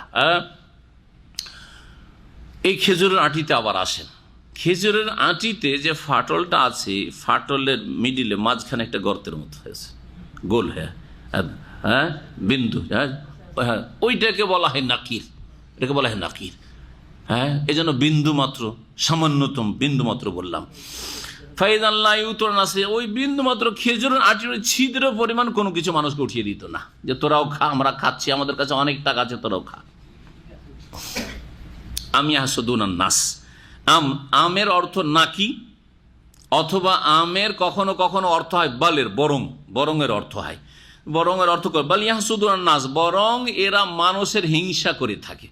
নবী মুহাম্মদ রাসূলুল্লাহ সাল্লাল্লাহু আলাইহি সাল্লাম রাসূল হয়ে আসলেন মক্কায়, ইসমাইল আলাইহিস সালামের বংশে, বনি ইসরায়েলে হইলেন না। তাদের আশা ছিল এতদিন ধরে সব নবী তো আমাদের বংশে, সুতরাং নবী শেষ নবী হবে আমাদের বংশে। আবার ইসমাইল বংশে কেন?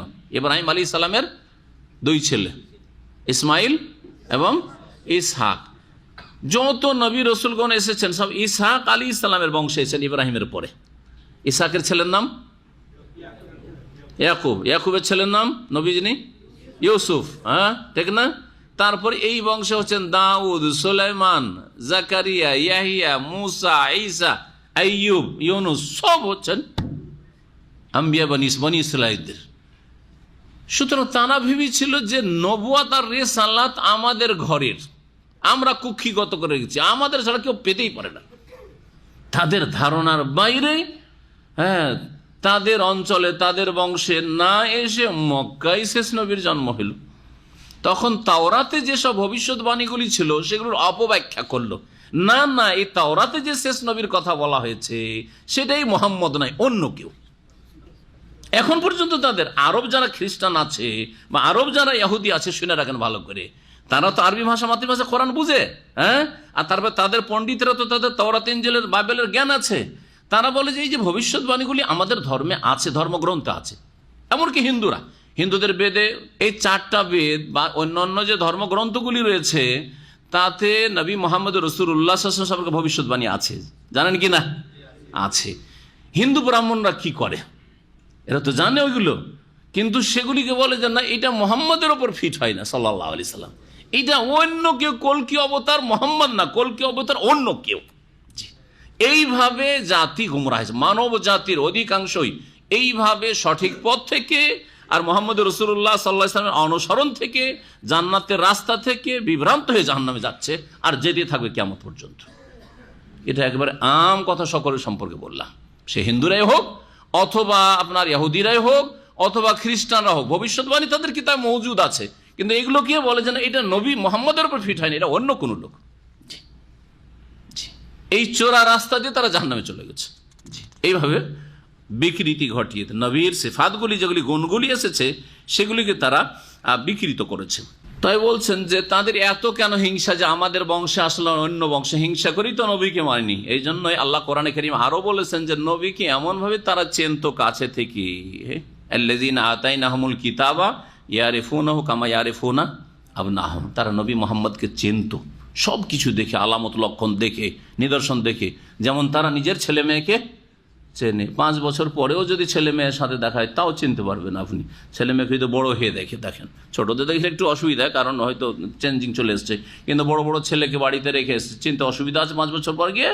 হ্যাঁ, তো ঠিক তেমনই ইহুদিরা নবী মুহাম্মদ সাল্লাল্লাহু আলাইহি ওয়াসাল্লামকে চিনত নিজের ছেলে মেয়েকে চেনার মতো করে, তারপরেও তারা মানেনি। কুফারান হাসাদা, কাফের হয়েছিল, অস্বীকার করেছিল হিংসা বশত। আল্লাহ তাই বলছেন আম ইয়াহসুদুনান নাস, এরা কি হিংসায় লিপ্ত রয়েছে মানুষের মানে নবী মুহাম্মদ রাসূলুল্লাহ সাল্লাল্লাহু আলাইহি ওয়াসাল্লামের হিংসা করছে। আলামা আতাহুমুল্লাহু মিন ফাদলিহি, যে আল্লাহ পাক তাদেরকে তার অনুগ্রহ দান করেছেন, যে কাকে নবী করবেন না করবেন সেটা আল্লাহর কাজ, তোমাদের কাজ নাকি? তোমাদের সিদ্ধান্ত চলবে না আল্লাহর সিদ্ধান্ত? আল্লাহর সিদ্ধান্ত। আল্লাহ পাকের বড় নিয়ামত, সবচেয়ে বড় নিয়ামত হচ্ছে নবুয়ত, রিসালাত। যিনি নবী তিনি তো মুমিন মুসলিম, তো ঈমান ইসলামের নিয়ামত তো আছেই। ওর চাইতে বড় নিয়ামত কিসের? নবুয়ত এবং রিসালাতের। এর চাইতে বড় নিয়ামত পৃথিবীতে আর কিছু নেই। জি, আমাদের জন্য, সাধারণ মানুষের জন্য ইসলাম ঈমান সবচেয়ে বড় নিয়ামত, কিন্তু আম্বিয়া রাসূলগণের জন্য ঈমান ইসলামের ওপর যে আল্লাহ পাক কি দিয়েছেন, নবুয়ত এবং রিসালাত দিয়েছেন, সবচেয়ে বড় নিয়ামত। জি, ওয়াল্লামাকা মা লাম তাকুন তাআলাম, তাই আল্লাহ পাক অন্য একটি আয়াতে বলছেন, হে নবী তুমি যা জানতে না তা আল্লাহ তোমাকে শিখিয়েছেন। ওয়া কানা ফাদলুল্লাহি আলাইকা আযীমা, এবং আল্লাহ রাব্বুল আলামিনের তোমার ওপর বড় অনুগ্রহ রয়েছে। কি রয়েছে? ওয়া কানা ফাদলুল্লাহি আলাইকা ফজলে আযীম, ফজলে আযীম মানে মহা অনুগ্রহ, বড় অনুগ্রহ। এই হচ্ছে নবুয়ত রিসালাত। তো আল্লাহ পাক বলছেন যে আম ইয়াহসুদুনান নাস, নাকি তারা মানুষের হিংসা করছে, আলামা আতাহুমুল্লাহু মিন ফাদলিহি, যে আল্লাহ পাক তার অনুগ্রহ তাদেরকে দান করেছেন আম্বিয়া রাসূলগণকে, আর তার শেষ নবী মুহাম্মদ সাল্লাল্লাহু আলাইহি ওয়াসাল্লাম বিশেষ করে তার হিংসা করছে। তো শুনে রাখো, এটা নতুন কথা না শেষ নবীর হিংসা করা। এই শেষ নবীর হিংসা করছে। ইব্রাহিম আলাইহিস সালামকে তোমাদেরকে জিজ্ঞাসা করে দিয়েছিলাম যে ইব্রাহিমকে নবী করব কি করব না, ইসমাইল ইসাকে নবী করব কি করব তোমাদের জিজ্ঞাসা করেছিলাম, মুসা ঈসাকে নবী করব তোমাদের জিজ্ঞেস করে দিয়েছিলাম, আমার নিয়ামত আমি যাকে ইচ্ছা দিয়েছি। বলছেন ফাকাদ আতাইনা, নিঃসন্দেহে আমি দান করেছিলাম আলা ইব্রাহিম বংশধরকে আল কিতাব গ্রন্থ দিয়েছিলাম, ওয়াল হিকমাতা এবং প্রজ্ঞা দিয়েছিলাম, ও আতাইনাহুম মুলকান আযীমা এবং তাদেরকে বিশাল রাজত্ব দিয়েছিলাম। ইব্রাহিম আলাইহিস সালামের বংশে আল্লাহ পাক রাজত্ব দান করেছেন, কাউকে কাউকে রাজাও বানিয়েছেন। দাউদ আলাইহিস সালাম রাজা ছিলেন না? সুলাইমান আলাইহিস সালাম রাজা ছিলেন না? জি হ্যাঁ। আল্লাহ তো বলে মুলকান আযীমা, মুলক, যে মুলক পায় তাকে কি বলে আরবিতে? যে মুলকের মালিক তাকে কি বলা হয়? মালিক। মালিক মানে কি? রাজা বা বাদশাহ। হ্যাঁ, তাহলে কোরআনে কারীমে রাজতন্ত্র আছে না নেই? ভাই তার মুলকান আযীমা কেন বললেন? কারণ যারা এই গণতন্ত্রের সাইলাবে বহে গেছে তারা দুই রকম। এক হচ্ছে যারা দুনিয়াদার লোক, গণতন্ত্রের সাইলাব যখন এসছে আব্রাহাম লিঙ্কনের, তখন এতে তারা সারা পৃথিবীর অধিকাংশ মানুষ, এমনকি জনগণ, যারা মুসলিম জনগণ, তারাও বহে গেছে, প্রায় তারাও বহে গেছে, ভেসে গেছে। এখন বাকি থাকলো কিছু ইসলামপন্থীরা, এরাও দুই ভাগে বিভক্ত। তাদের একটা বড় দল ইসলামকে বাদ দিয়ে, কোরআন সুন্নাহকে বাদ দিয়ে এরা গণতন্ত্রের, এরাও ভেসে গেছে, এরা ভেসে গেছে। কিন্তু ওই গণতন্ত্র তো বলতে পারছি না, তখন তারা বলে গণতন্ত্র দুই ভাগে বিভক্ত, একটা ইসলামী গণতন্ত্র আর একটা হচ্ছে অনইসলামিক গণতন্ত্র। অন্যান্য দলগুলি যেটা করে সেটা হচ্ছে অনইসলামিক গণতন্ত্র, আর আমরা যেটা ইসলামী দলগুলি করি সেটা হচ্ছে ইসলামী গণতন্ত্র। গণতন্ত্র মানে কি? আপনি আর আমি সমান, ঠিক না? না পার্থক্য আছে? এই ছেলেটা যদি ভোট হয়ে যায়, ভোটার লিস্টের নাম চলে আসে, ওর ভোটের মূল্য আর আমার মূল্য সমান না সমান নাই? পার্থক্য আছে নাকি বলেন? আপনি ওর কাছে কোনো সময় পরামর্শ নিতে যাবেন, আপনার পারিবারিক সমস্যা, ওর কাছে পরামর্শ নিতে যাবেন, কিন্তু আমার কাছে অবশ্যই আসবেন, ঠিক না? তাহলে কি করে গণতন্ত্র ইসলামী হইতে পারে? আবার গণতন্ত্র মানে আল্লাহর দুশ্মন আল্লাহর দোস্ত সমান। ভালো করে শোনেন, দুনিয়ার সবচেয়ে বড় কাফের আর দুনিয়ার সবচেয়ে বড় মুমিন সমান, ঠিক না? ঠিক বুঝতে পারছেন না? হ্যাঁ, চিন্তা করেন আপনি, আল্লাহর সবচেয়ে বড় ওলি আর শয়তানের সবচেয়ে বড় ওলি, দুইজনেই গণতন্ত্রের ভোটার লিস্টে সমান। এবার বোঝা গেছে? আর কি চান? তারপর বলেন ইসলামী গণতন্ত্র, ইসলামী গণতন্ত্র, গণতন্ত্র ইসলামে আছে, রাজতন্ত্র নেই। আশ্চর্য কথা। তাহলে দাউদ আলাইহিসসালাম, সুলাইমান আলাইহিসসালাম কোন গণতন্ত্রের ভিত্তিতে তারা রাজত্ব পেয়েছিলেন বা শাসন ক্ষমতা পেয়েছিলেন? দাউদ আলাইহিসসালাম বাপ, তিনি যখন ইন্তেকাল করলেন, ছেলে সুলাইমান আলাইহিসসালাম রাজা হইলেন। এটা রাজতন্ত্র নয়? তো রাজতন্ত্র যদি ইসলামের না থাকে, তো নবীদেরকে আবার লাল রাজা কি করে বানাইলেন? এত বড় ভুল কাজ হয়ে গেল। হ্যাঁ, আউযুবিল্লাহ। সুতরাং এই যে এই সয়লাবে ভেসে গিয়ে, এই গণতন্ত্রের সয়লাবে ভেসে গিয়ে যারা নামাজি এক সেই লোক, তারাও সৌদি আরবের সমালোচনা করে। এই সৌদি আরবে কি আছে? রাজতন্ত্র, রাজতন্ত্র। তো এই কথাই বলে না, সুলাইমান আলাইহিস সালাম রাজা হয়েছে, এমন কি আছে? রাজতন্ত্র, রাজতন্ত্র একই কথাই তো। রাজতন্ত্র না গণতন্ত্র না কোন তন্ত্র মন্ত্র ওইসব দেখার বিষয় না। আসল হচ্ছে কোরআনে কারীমের বিধানের বাস্তবায়ন হচ্ছে কিনা, এটা দেখার বিষয়। আসল হচ্ছে যে যেই শাসক, সেই শাসককে দিয়ে আল্লাহর বিধানের বাস্তবায়ন হচ্ছে কিনা, আমল হচ্ছে কি না, এটা দেখার বিষয়। চোরের হাত কাটা হচ্ছে কিনা, এটা দেখার বিষয়। কেসাস, হত্যার বদলে হত্যা হচ্ছে কিনা, জেনার শাস্তি হচ্ছে কিনা, এতে ইসলামী বিচার হচ্ছে কি হচ্ছে না, কোরআন সুন্নাহর আলোকে দেশের আইন কানুন চলছে না চলছে না, মানুষ সুবিচার পাচ্ছে কি পাচ্ছে না, এটা দেখার বিষয়। আর এটা দেখার বিষয় না যে রাজতন্ত্র হইলে অপরাধ হয়ে গেল, আর গণতন্ত্র যেটা আব্রাহাম লিঙ্কন ইহুদির কাছ থেকে আসলো সেটা ইসলামী গণতন্ত্র হয়ে গেল। এগুলি বড় ধরনের গুমরাহি, এগুলি সাধারণ গুমরাহি নয়। জি, আল্লাহ পাক যেন বুঝার তৌফিক দান করেন। অনেকে মনে করে যে আমরা যেহেতু সৌদি আরবে আলোচনা করছি সেই জন্য কারো খেয়াল রেখে বলছি, না, এগুলো হক কথা, কোরআন হাদিসের কথা বলছি। এই কথা এখানেও বলবো, সারা পৃথিবীর যেখানে যাব সেখানেই বলবো যে ইসলাম রাজতন্ত্র বিরোধী নয়, ইসলাম জুলুম বিরোধী, ইসলাম শোষণ বিরোধী। বোঝা গেছে? ইসলাম আর যোগ্য লোকের মূল্যায়ন হচ্ছে না, আর অযোগ্যকে দেওয়া হচ্ছে কোনো কিছু, হ্যাঁ, স্বজন প্রীতি করে, এর বিরোধী, এগুলোর বিরোধী। বাকি ইসলাম রাজতন্ত্রের বিরুদ্ধে নয়।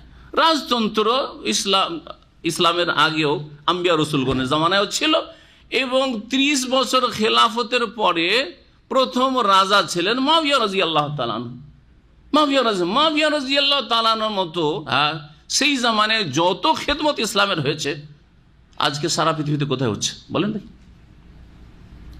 এমন এমন রাজারা, মোগলদের আমলে সবগুলি রাজা ছিল, তাই বলি রাজতন্ত্র সব গুমরাহি আর গুমরাহি নাকি? ভারতে 600-700 বছর ধরে সব গুমরাহি ছিল না? আরে এখনই ভালো না?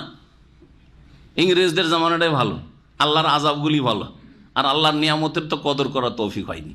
জি, যার ফলে আল্লাহ পাক এই নিয়ামত, নেতৃত্বের নিয়ামত ছিনিয়ে নিয়েছেন। তারপরে আল্লাহ পাক বলছেন ফামিনহুম মান আমানা বিহি ওয়া মিনহুম মান সাদ্দান। এখন ইহুদিদের সম্পর্কে আল্লাহ পাক বলছেন যে নবী মুহাম্মদ রাসূলুল্লাহ সাল্লাল্লাহু আলাইহি সাল্লাম যখন শেষ নবী হয়ে আসলেন, অন্য নবীরা যেমন এসেছেন তেমনি, তখন এই ইহুদিদের কতক তো তার প্রতি ঈমান নিয়ে আসলো। ওয়া মিনহুম মান সাদ্দানহু, আর কতক লোক এমন হইল ইহুদি যারা তার থেকে বাধাগ্রস্ত হইল, তার থেকে মুখ ফিরিয়ে নিল। সাদ্দানহু মানে বিমুখ হইল।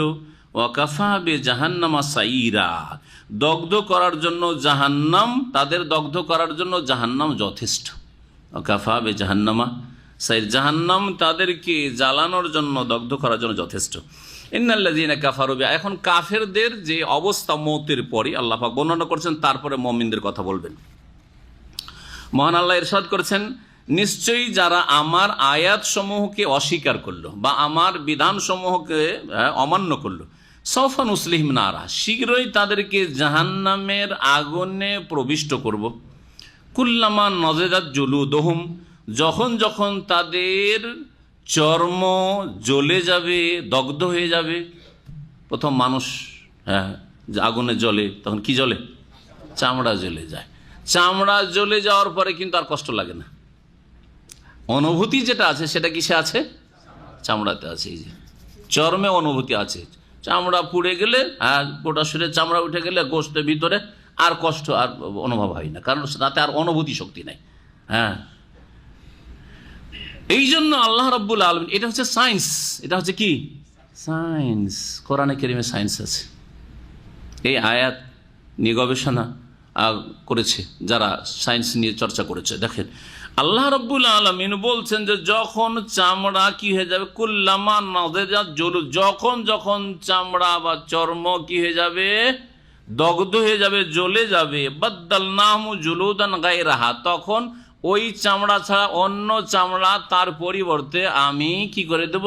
তৈরি করে দেব, লাগিয়ে দেব। তখন শরীর আবার নতুন চামড়া আল্লাহ সৃষ্টি করে দেবেন। মুফাসসিরিন কোন বলছেন যে দিনে জাহান্নামীর বহুবার এরকম চামড়া বদল করা হবে, কারণ দ্রুত জ্বলে শেষ হয়ে যাবে, আবার চামড়া তৈরি করা, আবার চামড়া তৈরি করা হবে।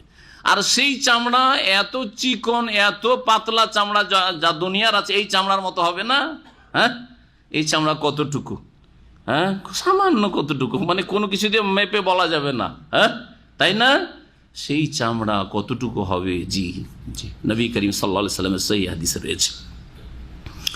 সেই চামড়ার মোটাই যেটা, স্থূলতা, সেটা হবে কতটুকু? এইরকম, এরকম 70, জি 70 গজ, 70 হাত হবে। জি জি, এত মোটা হবে একটা দাঁত। কারণ যত মানুষ মানুষ শরীর বড় হয় তত বেশি শাস্তি হবে, তাই না? একটা দাঁত, জিরসুল কাফিরি ইয়াউমাল কিয়ামাতে মিসলা উহুদিন, কাফিরের চোয়ালের দাঁত উহুদ পাহাড়ের সমান হবে। একটা দাঁত উহুদ পাহাড়ের সমান হবে। আর জাহান্নামে এত কাফের জ্বলবে, তারপরে জাহান্নাম খালি থাকবে আর বলবে হাল মিম মাজিদ, হাল, আর আছে কিনা, আর আছে কিনা। আল্লাহ, জি, কত বড় জাহান্নামের আযাব রয়েছে, কল্পনা করতে পারবেন না। যেমন জান্নাত সম্পর্কে কল্পনা করতে পারবেন না যে ওয়ালা খাতারা আলা কালবে বাশার, কল্পনার বাইরে যে আল্লাহ কত জান্নাতে নিয়ামত রেখেছেন মুমিন মুমিনাতের জন্য। ঠিক তেমনি জাহান্নামে যে কত কঠোর শাস্তি আছে, চিন্তার বাইরে, একবারে কল্পনার বাইরে। যতই আপনি কল্পনার জগতে দৌড় দেন, দৌড় দিয়ে আপনি থেমে যাবেন, কিন্তু আপনি আয়ত্ত করতে পারবেন না যে কত শাস্তি রয়েছে। শুধু সামান্য কিছু ঝলকের কথাই শুনেছেন বা শুনছেন বা জানছেন। আল্লাহ পাক বলছেন কেন এই চামড়া বদল করা হবে বারবার করে, লিয়াজুকুল আযাব, যাতে করে শাস্তির আস্বাদন করতে থাকে, শাস্তি পেতে থাকে, শাস্তির মজা পেতে থাকে। ইন্নাল্লাহ কানা আজিজান হাকিম, নিশ্চয় আল্লাহ রাব্বুল মহাপরাক্রান্ত, বিজ্ঞানময়। ওয়াল্লাযীনা আমানু ওয়া আমিলুস সালিহাত, পক্ষান্তরে যারা ঈমানদার হবে, ও আমিলুস সালিহাত, আর ভালো কাজগুলি করবে। তাহলে বোঝা গেল শুধু ঈমান যথেষ্ট না। হে জাতিতে মুসলিমরা, যারা নামে শুধু মুসলিম, জন্মসূত্রে মুসলিম, আমিলুস সালিহাত নাই, ভালো আমল নেই, 5 ওয়াক্ত নামাজ নেই, যাকাত ঠিক নেই, রোজা নেই, হজ নেই, আরাম থেকে বেঁচে থাকা ঠিক নেই, ফরজ ওয়াজিব আদায় করা নেই, শুধু ঈমানের দাবিদার, তাদের জন্য জান্নাত নয়। ভালো করে শুনে রাখেন, ওয়াল্লাযীনা আমানু ওয়া আমিলুস সালিহাত। এই জন্য কোরআনে কারিমে অধিকাংশ আয়াতে ঈমানের সাথেই ভালো আমলের কথা বলা হয়েছে, এবং ভালো একটা ভালো বলা হয়নি, অনেক ভালো, বহু বচন বলে সালিহাত।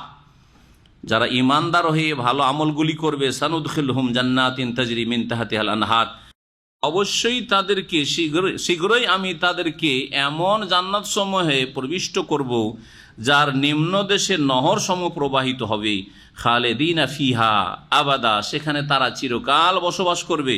লাহুম ফিহা আজওয়াজুম মুতাহহারা, সেখানে তাদের সঙ্গীরা হবে, স্ত্রী হবে, পুরুষদের স্ত্রী হবে, আর নারীদের জন্য তাদের স্বামী।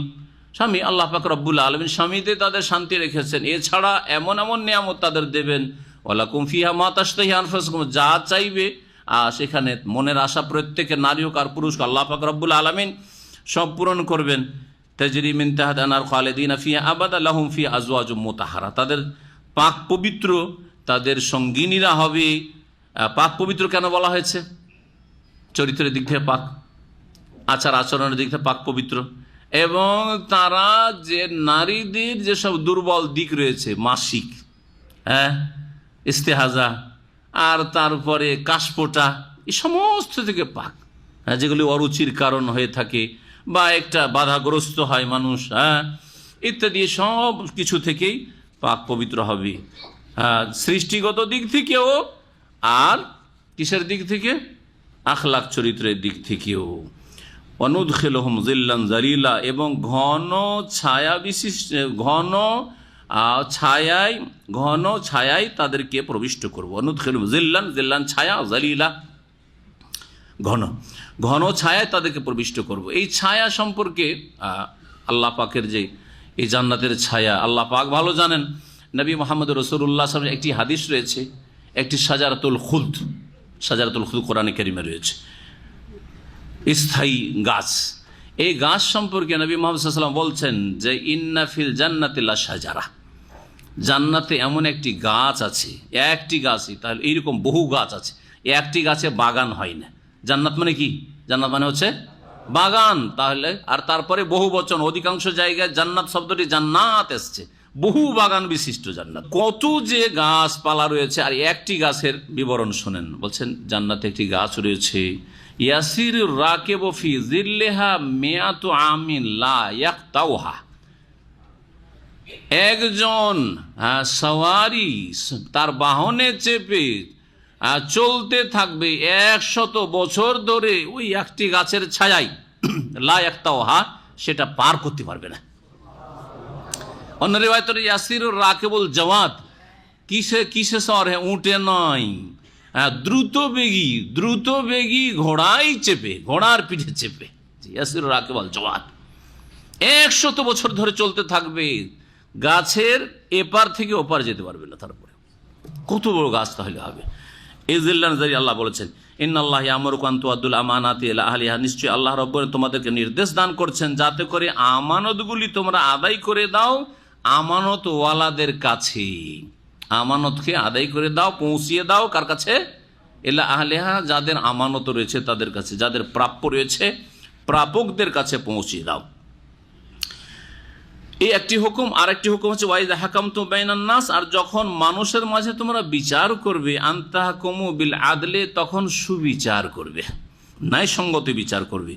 ইন্নাল্লাহ নি'ম্মা ইয়াইদুকুম, নিশ্চয়ই আল্লাহ তোমাদেরকে উত্তম উপদেশ দান করছেন। ইন্নাল্লাহ কানা সামিয়াম বাসীর, নিশ্চয়ই আল্লাহ রব সর্বশ্রোতা সর্বদ্রষ্টা, তিনি সবকিছু শোনেন এবং সবকিছু দেখেন। এখন এইটুকুর ব্যাখ্যা করা যাক যে আমানত মানে কি। আমানত খুব সংকীর্ণ অর্থে আমরা আমানত বুঝি। আমানত আমার আলোচনা আছে, ওই আলোচনাগুলিতে একটু আমি আলোচনা করেছি যে আমানত আসলে ব্যাপক অর্থ রাখে। আমানত মানে জনগণ কি বুঝেন, বরং আমাদের মধ্যে শিক্ষিত লোকেরা অনেকে আমানত মানে খুব একবারে এতটুকু কি সীমিত অর্থে টাকা পয়সার আমানত, তাই না? একটা ক্ষেত্র শুধু আমানতের একটা ক্ষেত্র হচ্ছে আমওয়াল, ধন সম্পদের আমানত।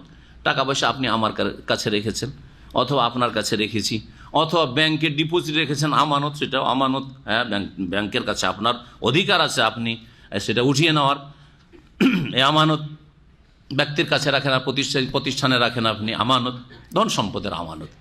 আরেকটি আমানত হচ্ছে কথার আমানত, অথবা এমন যেগুলি ভিতরের কথা, যেগুলি সবাইকে জানতে দিতে চাই না।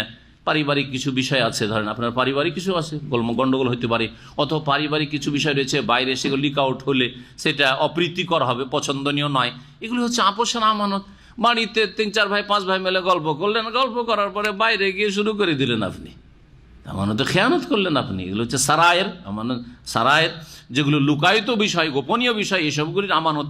স্বামী স্ত্রীর মাঝে গোপনীয় কত কিছু হইতে পারে, সেগুলি আমানত। আপনার স্ত্রী, হ্যাঁ আমার স্বামী কেমন, তার শারীরিক দিক থেকে, তার যৌন ক্ষমতার দিক থেকে ইত্যাদি, এসব যদি বান্ধবীর কাছে বলে বেড়ায় তো খেয়ানত।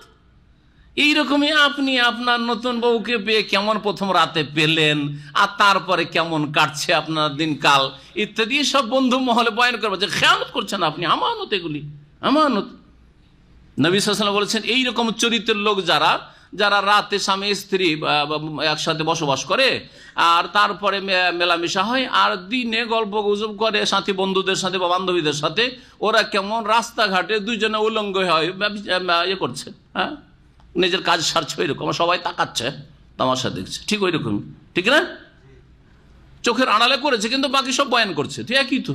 আর একজন লোক চোখের আড়ালে না, সামনাসামনি সব কিছুই করছে, তো ওই চরিত্রের লোক নোংরা নিকৃষ্ট, তো কুকুরের কাজ এটা। কুকুর দেখা যায় রাস্তাঘাটে যেখানে সেখানে, জি, এটা তো মানুষের কাজ নয়, জি, খেয়ানত। এসব আমানতের চাইতে বড় আমানত হচ্ছে আল্লাহ রাব্বুল আলামিন যেই দিন নাজিল করে, সেটা হচ্ছে আমানত আমাদের কাছে।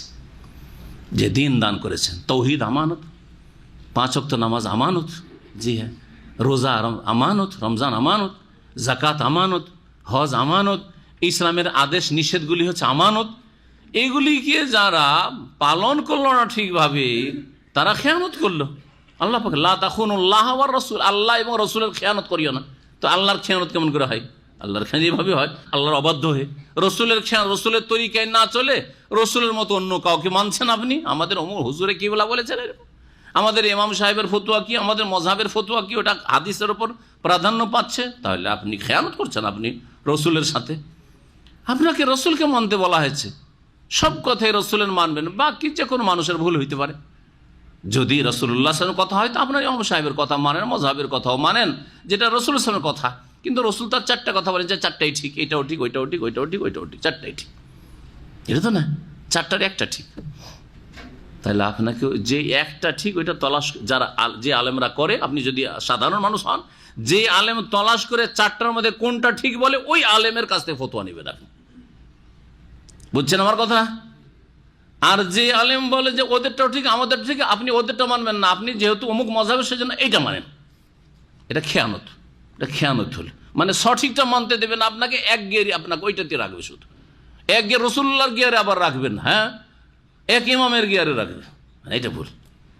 এক গিয়ারে থাকেন, সেটা রসুল্লাহ সাল্লাল্লাহু গিয়ারে থাকেন, রসুল্লাহ সাল্লাল্লাহু তরিকে আপনাকে থাকতে হবে। তাহলে আমানত সম্পর্কে বললাম যে আল্লাহ রাব্বুল আলামিন দিন হচ্ছে আমানত। এই অর্থেই কোরআনে কারীমে রয়েছে সূরা ইন্না আরাদনাল আমানাতা আলাস সামাওয়াতি ওয়াল আরদ ওয়াল জিবাল, আমি আমানত পেশ করলাম। আল্লাহ বলছেন আমি আমানত পেশ করলাম, ইন্না আরাদনাল আমানাতা আলাস সামাওয়াত, আসমানের কাছে, ওয়াল আরদ, জমিনের কাছে, ওয়াল জিবাল, আর পাহাড় পর্বতের কাছে, যে তোমরা এই আমানত নাও, গ্রহণ করো, তোমাদের উপর এই আমানতের দায়িত্ব দিচ্ছি। ফাআবাইনা ইয়াহমিলনাহা, তারা কি করলো? অস্বীকার করলো। ওয়াশফাকনা মিনহা, ভয়ে ভীত সন্ত্রস্ত, আমরা পারবো না। ওয়া হামালাহাল ইনসান, বহন করলো কে? ইনসান, মানুষে উঠিয়ে না, আমরা পারবো। ইন্নাহু কানা যালুমান জাহুলা, এটা কোন আমানত ছিল? দ্বীনের আমানত, কোরআনে কারীমের আমানত, ইসলামের বিধিবিধানের আমানত, ওহির আমানত, জি, আল্লাহর বিধানের আমানত। এইরকমই যতগুলি আমানত হইতে পারে, এইরকম ক্ষেত্রে আপনার এমন কোনো দায়িত্ব রয়েছে যেটা শুধু আপনি জানছেন, আর কেউ জানছে না। যেমন আপনার কোনো কিছুর কাফারা আছে, আপনি এমন কাজ করেন যাতে কাফারা আছে, কেউ জানছে না, আমানত। এইরকম মান্যত আছে, আপনি মান্যত করেছেন, আল্লাহ যদি আমার ছেলেটাকে সৌদি আরব পৌঁছে দেয়, বা ছেলেটা যদি পাশ করে নেয়, তো আমি গ্রামের লোককে একটা গরু জবাই করে খাওয়াবো। আমাদের দেশের লোকের খুব করে এগুলো, করে না? করবে দেখলে ছেলে তো সৌদি আরব পৌঁছে গেছে, পাস তো করে নিয়েছে, আর গরুর দাম তো অনেক বেশি, থাক, কেউ তো জানেন না, কাউকে তো বলিনি, আল্লাহ তো জানেন, আমানত এটা, জি। তো ইবনে কাসির রহমতুল্লাহ আলাইহি বলছেন যে সালাত, যাকাত, সিয়াম, কাফারাত, নাজর, মান্নত, এই সবগুলি আমানত, এই সবগুলি আমানত। এছাড়াও আমানতের বহু দিক রয়েছে, জি, সে সমস্ত আমানতের হেফাজত করতে হবে এবং আমানতওয়ালার কাছে আদায় করতে হবে। এই আয়াত কেন নাযিল হয়েছিল? আয়াতে একটি শানে নজুল আছে। ইন্নাল্লাহা ইয়ামুরুকুম আন তুআদ্দুল আমানাতি ইলা আহলিহা। নবী সাল্লাল্লাহু আলাইহি ওয়াসাল্লাম যখন মক্কা বিজয় করলেন, কোন সালে? 8ম হিজরিতে মক্কা বিজয় হইল, মক্কা রাসূলুল্লাহ সাল্লাল্লাহু আলাইহি ওয়াসাল্লাম হাতে আসলো, জি, কাফেররা সারেন্ডার করলো। মক্কা তখন কাবার চাবি পেলেন নিজের হাতে, কাবা ঘরের চাবি। নবী সাল্লাল্লাহু আলাইহি ওয়াসাল্লাম ইচ্ছা করলে তো কাবা ঘরের চাবি আমার হাতে থাকবে, আমি রাসূলুল্লাহ, আমার হাতে থাকবে, আর না হলে আবু বকরের হাতে, ওমরের হাতে থাকবে। হ্যাঁ, এরা হচ্ছেন 1 নম্বর 2 নম্বর এই উম্মতের।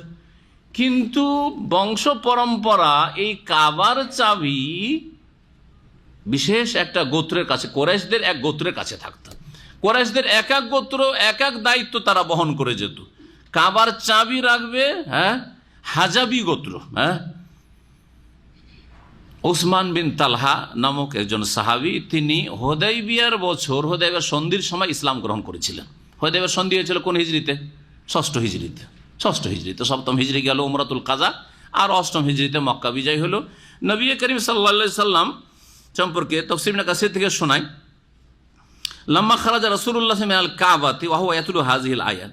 কাবা ঘরের ভিতরে ঢুকে রাসূলুল্লাহ সাল্লাল্লাহু আলাইহি সাল্লাম মক্কা বিজয়ের পরে, আর তারপরে তার ভিতরে ঢুকে নামাজ আদায় করলেন, নামাজ পড়লেন। তার আগে যে কাবার চারিদিকে যে 360টি মূর্তি ছিল সেগুলিকে নিশ্চিহ্ন করলেন, সাফ করা হইল, শিরক মুক্ত করা হইল। কাবার ভিতরে ঢুকে নামাজ আদায় করলেন। আর তারপরে যখন বেরোচ্ছিলেন কাবা ঘরের ভিতর থেকে, তখন এই আয়াতটি পাঠ করলেন, ইন্নাল্লাহ ইয়ামুরুকুম আন তুআদ্দুল আমানাতি ইলা আহলিহা। আল্লাহ পাক তোমাদেরকে আদেশ করছেন যে তোমরা যেন আমানতকে তার প্রাপক পর্যন্ত পৌঁছিয়ে দাও। ফাদাহু আবি ওয়া উম্মি মা সামিতু ইয়াতুলুহা ক্বাবলা।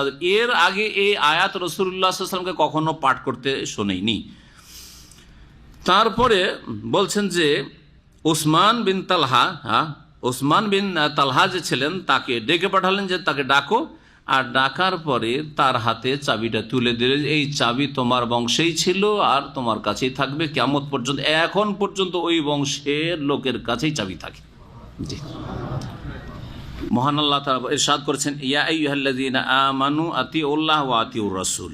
হে মুমিন সকল, তোমরা আল্লাহকে মানো এবং ওয়া আতিউর রাসূল। কাকে মানো? রাসূলকে মানো। 1 নম্বরে আল্লাহকে মানো মানে কোরআনে কারীমের কথা মানো। 2 নম্বরে কাকে মানো? রাসূলকে মানো মানে যেগুলি হয়তো কোরআনে কারীমের নেই কিন্তু রাসূলুল্লাহ সাল্লাল্লাহু আলাইহি ওয়াসাল্লাম বলেছেন, করেছেন, সেগুলিও মানো, হাদিস মানো। তো কোরআনও মানতে হবে আর হাদিসও মানতে হবে। কোরআনে কারীমে যদি থাকে সেটা আল্লাহর কথা এবং রাসূলেরও কথা, কিন্তু কোরআনে কারীমে নেই, শুধু হাদিসে আছে, ঠিক না? সেটাও ওহী আল্লাহর পক্ষ থেকে, কিন্তু কোরআনে কারীম যেহেতু সরাসরি নেই, কেউ বলতে পারে কোরআনে নেই, আহলে কোরআন যেমন একটা গুমরাহ দল আছে, কোরআনে নেই মানবো না, না চলবে না। কাকে মানতে হবে? রাসূল সাল্লাল্লাহু আলাইহি সাল্লামকেও মানতে হবে। হাদিসে যা আছে, তিনি যা করেছেন, বলেছেন বা অনুমোদন দিয়েছেন, তার সামনে করা হয়েছে, স্বীকৃতিতে চুপ থেকেছেন, সেটাও মানতে হবে। এগুলো হচ্ছে হাদিস। হাদিস হচ্ছে তাহলে নবীর বচন, নবীর আমল কর্ম এবং নবীর অনুমোদন, সম্মতি, এই মানতে হবে। আর কি মানতে হবে? উলিল আমরে মিনকুম, আর তোমাদের মধ্যে যারা নেতৃস্থানীয় ব্যক্তি, তাদের আনুগত্য করো, তাদের আনুগত্য করো। দেখেন পার্থক্য এই 3টি কথায়। আতিউল্লাহ, এখানে আতিউ শব্দ এসছে আল্লাহর ক্ষেত্রে, তাই না? ও আতিউর রাসূলের ক্ষেত্রেও আতিউ শব্দ এসছে, রাসূলকেও মানো, এভাবে এসছে। তারপরে ও আতিউ উলিল আমরে মিনকুম, যাদের কাছে কোরআন আছে দেখেন, ভালো করে দেখে নেবেন। ও আতিউ আছে, আতিউ কেন নেই ওখানে? ও উলিল আমর এবং করা আছে, কিন্তু ও আতিউ উলিল আমরে মিনকুম নেই। পার্থক্য কেন?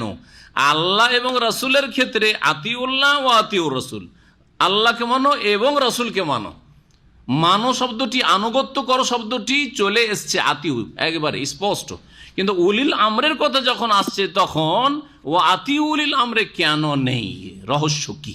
ভালো করে শোনেন। আল্লাহর কথা মানতে হবে, অর্থাৎ কোরআনে কারীমের কথা মানতে হবে, ঠিক আছে? রাসূলুল্লাহ সাল্লাল্লাহু আলাইহি ওয়াসাল্লামকে মানতে হবে, কোরআনে যদি নাও থাকে তবুও মানতে হবে, ঠিক আছে? কিন্তু যখন উলিল আমর আবার কাকে বলে এটা জানেন? তারপরে বলছি। উলিল আমর 2 শ্রেণীর মানুষ। উলিল আমর হচ্ছে শাসক, বুঝছি, যে কোনো মুসলিম শাসক হচ্ছে, যে কোনো শাসক, যে কোনো দেশের শাসক। আজকাল ছোট ছোট দেশে ভাগ হয়ে বহু দেশে পরিণত হয়েছে। ইসলামের প্রথম যুগে মুসলিমদের একটি দেশ হইতো, মুসলিমদের একটি খেলাফত হতো, একটি দেশ হতো, যেটা আর সম্ভব হয়নি, যার ফলে টুকরো টুকরো হয়ে গেছে। ইসলামের বিরুদ্ধে, মুসলিমের বিরুদ্ধে ষড়যন্ত্র এবং মুসলিমদের অনৈক্য, মুসলিমদের দুর্বলতা ইত্যাদি বহু কারণে এই যুগের আবর্তন বিবর্তনে 1400 বছরে বহু দেশ মুসলিমদের হয়ে গেছে, ঠিক না? কিন্তু আপনি যখন খেলাফত আমল দেখবেন, যদিও খেলাফতের রাশেদা শেষ হয়ে গেছে, আবু বকরের জামানা, ওমরের জামানা, উসমানের জামানা, আলীর জামানা, কয়টা দেশ ছিল? মুসলিমদের দেশ একটা। মুআবিয়া রাদিয়াল্লাহু আনহু জামানায় এমনকি উমাইয়া গোত্রে 132 পর্যন্ত মুসলিমদের কয়টা দেশ ছিল? মাত্র একটি দেশ। আচ্ছা, তারপরে আব্বাসী খেলাফত শুরু হলো, উমাইয়াদের পতন ঘটলো, 656তে আবার পতন ঘটলো আব্বাসীদের। এতদিন পর্যন্ত কয়টা দেশ ছিল মুসলিমদের?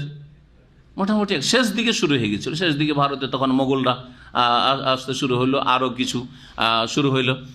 কিন্তু মোটামুটি যে কয়েকশো বছর ধরে মুসলিমদের একটি দেশ ছিল। উসমানী খেলাফতের যুগে সমস্ত মুসলিমদের দেশ, খেলাফতে উসমানিয়া, তুর্কিদের যে খেলাফত ছিল, একটি দেশ ছিল, একটি দেশ ছিল। আর ছিল আর একটা ভারত উপমহাদেশে মোগলদের ছিল। জি, তো এই ছিল মুসলিমদের ইতিহাস। আর সেই মুসলিমদের এখন কতগুলি দেশ, আর কত দুর্বল হয়ে পড়েছে মুসলিমরা। কোথায় চলে গেছে মুসলিমরা? কিসের জন্য?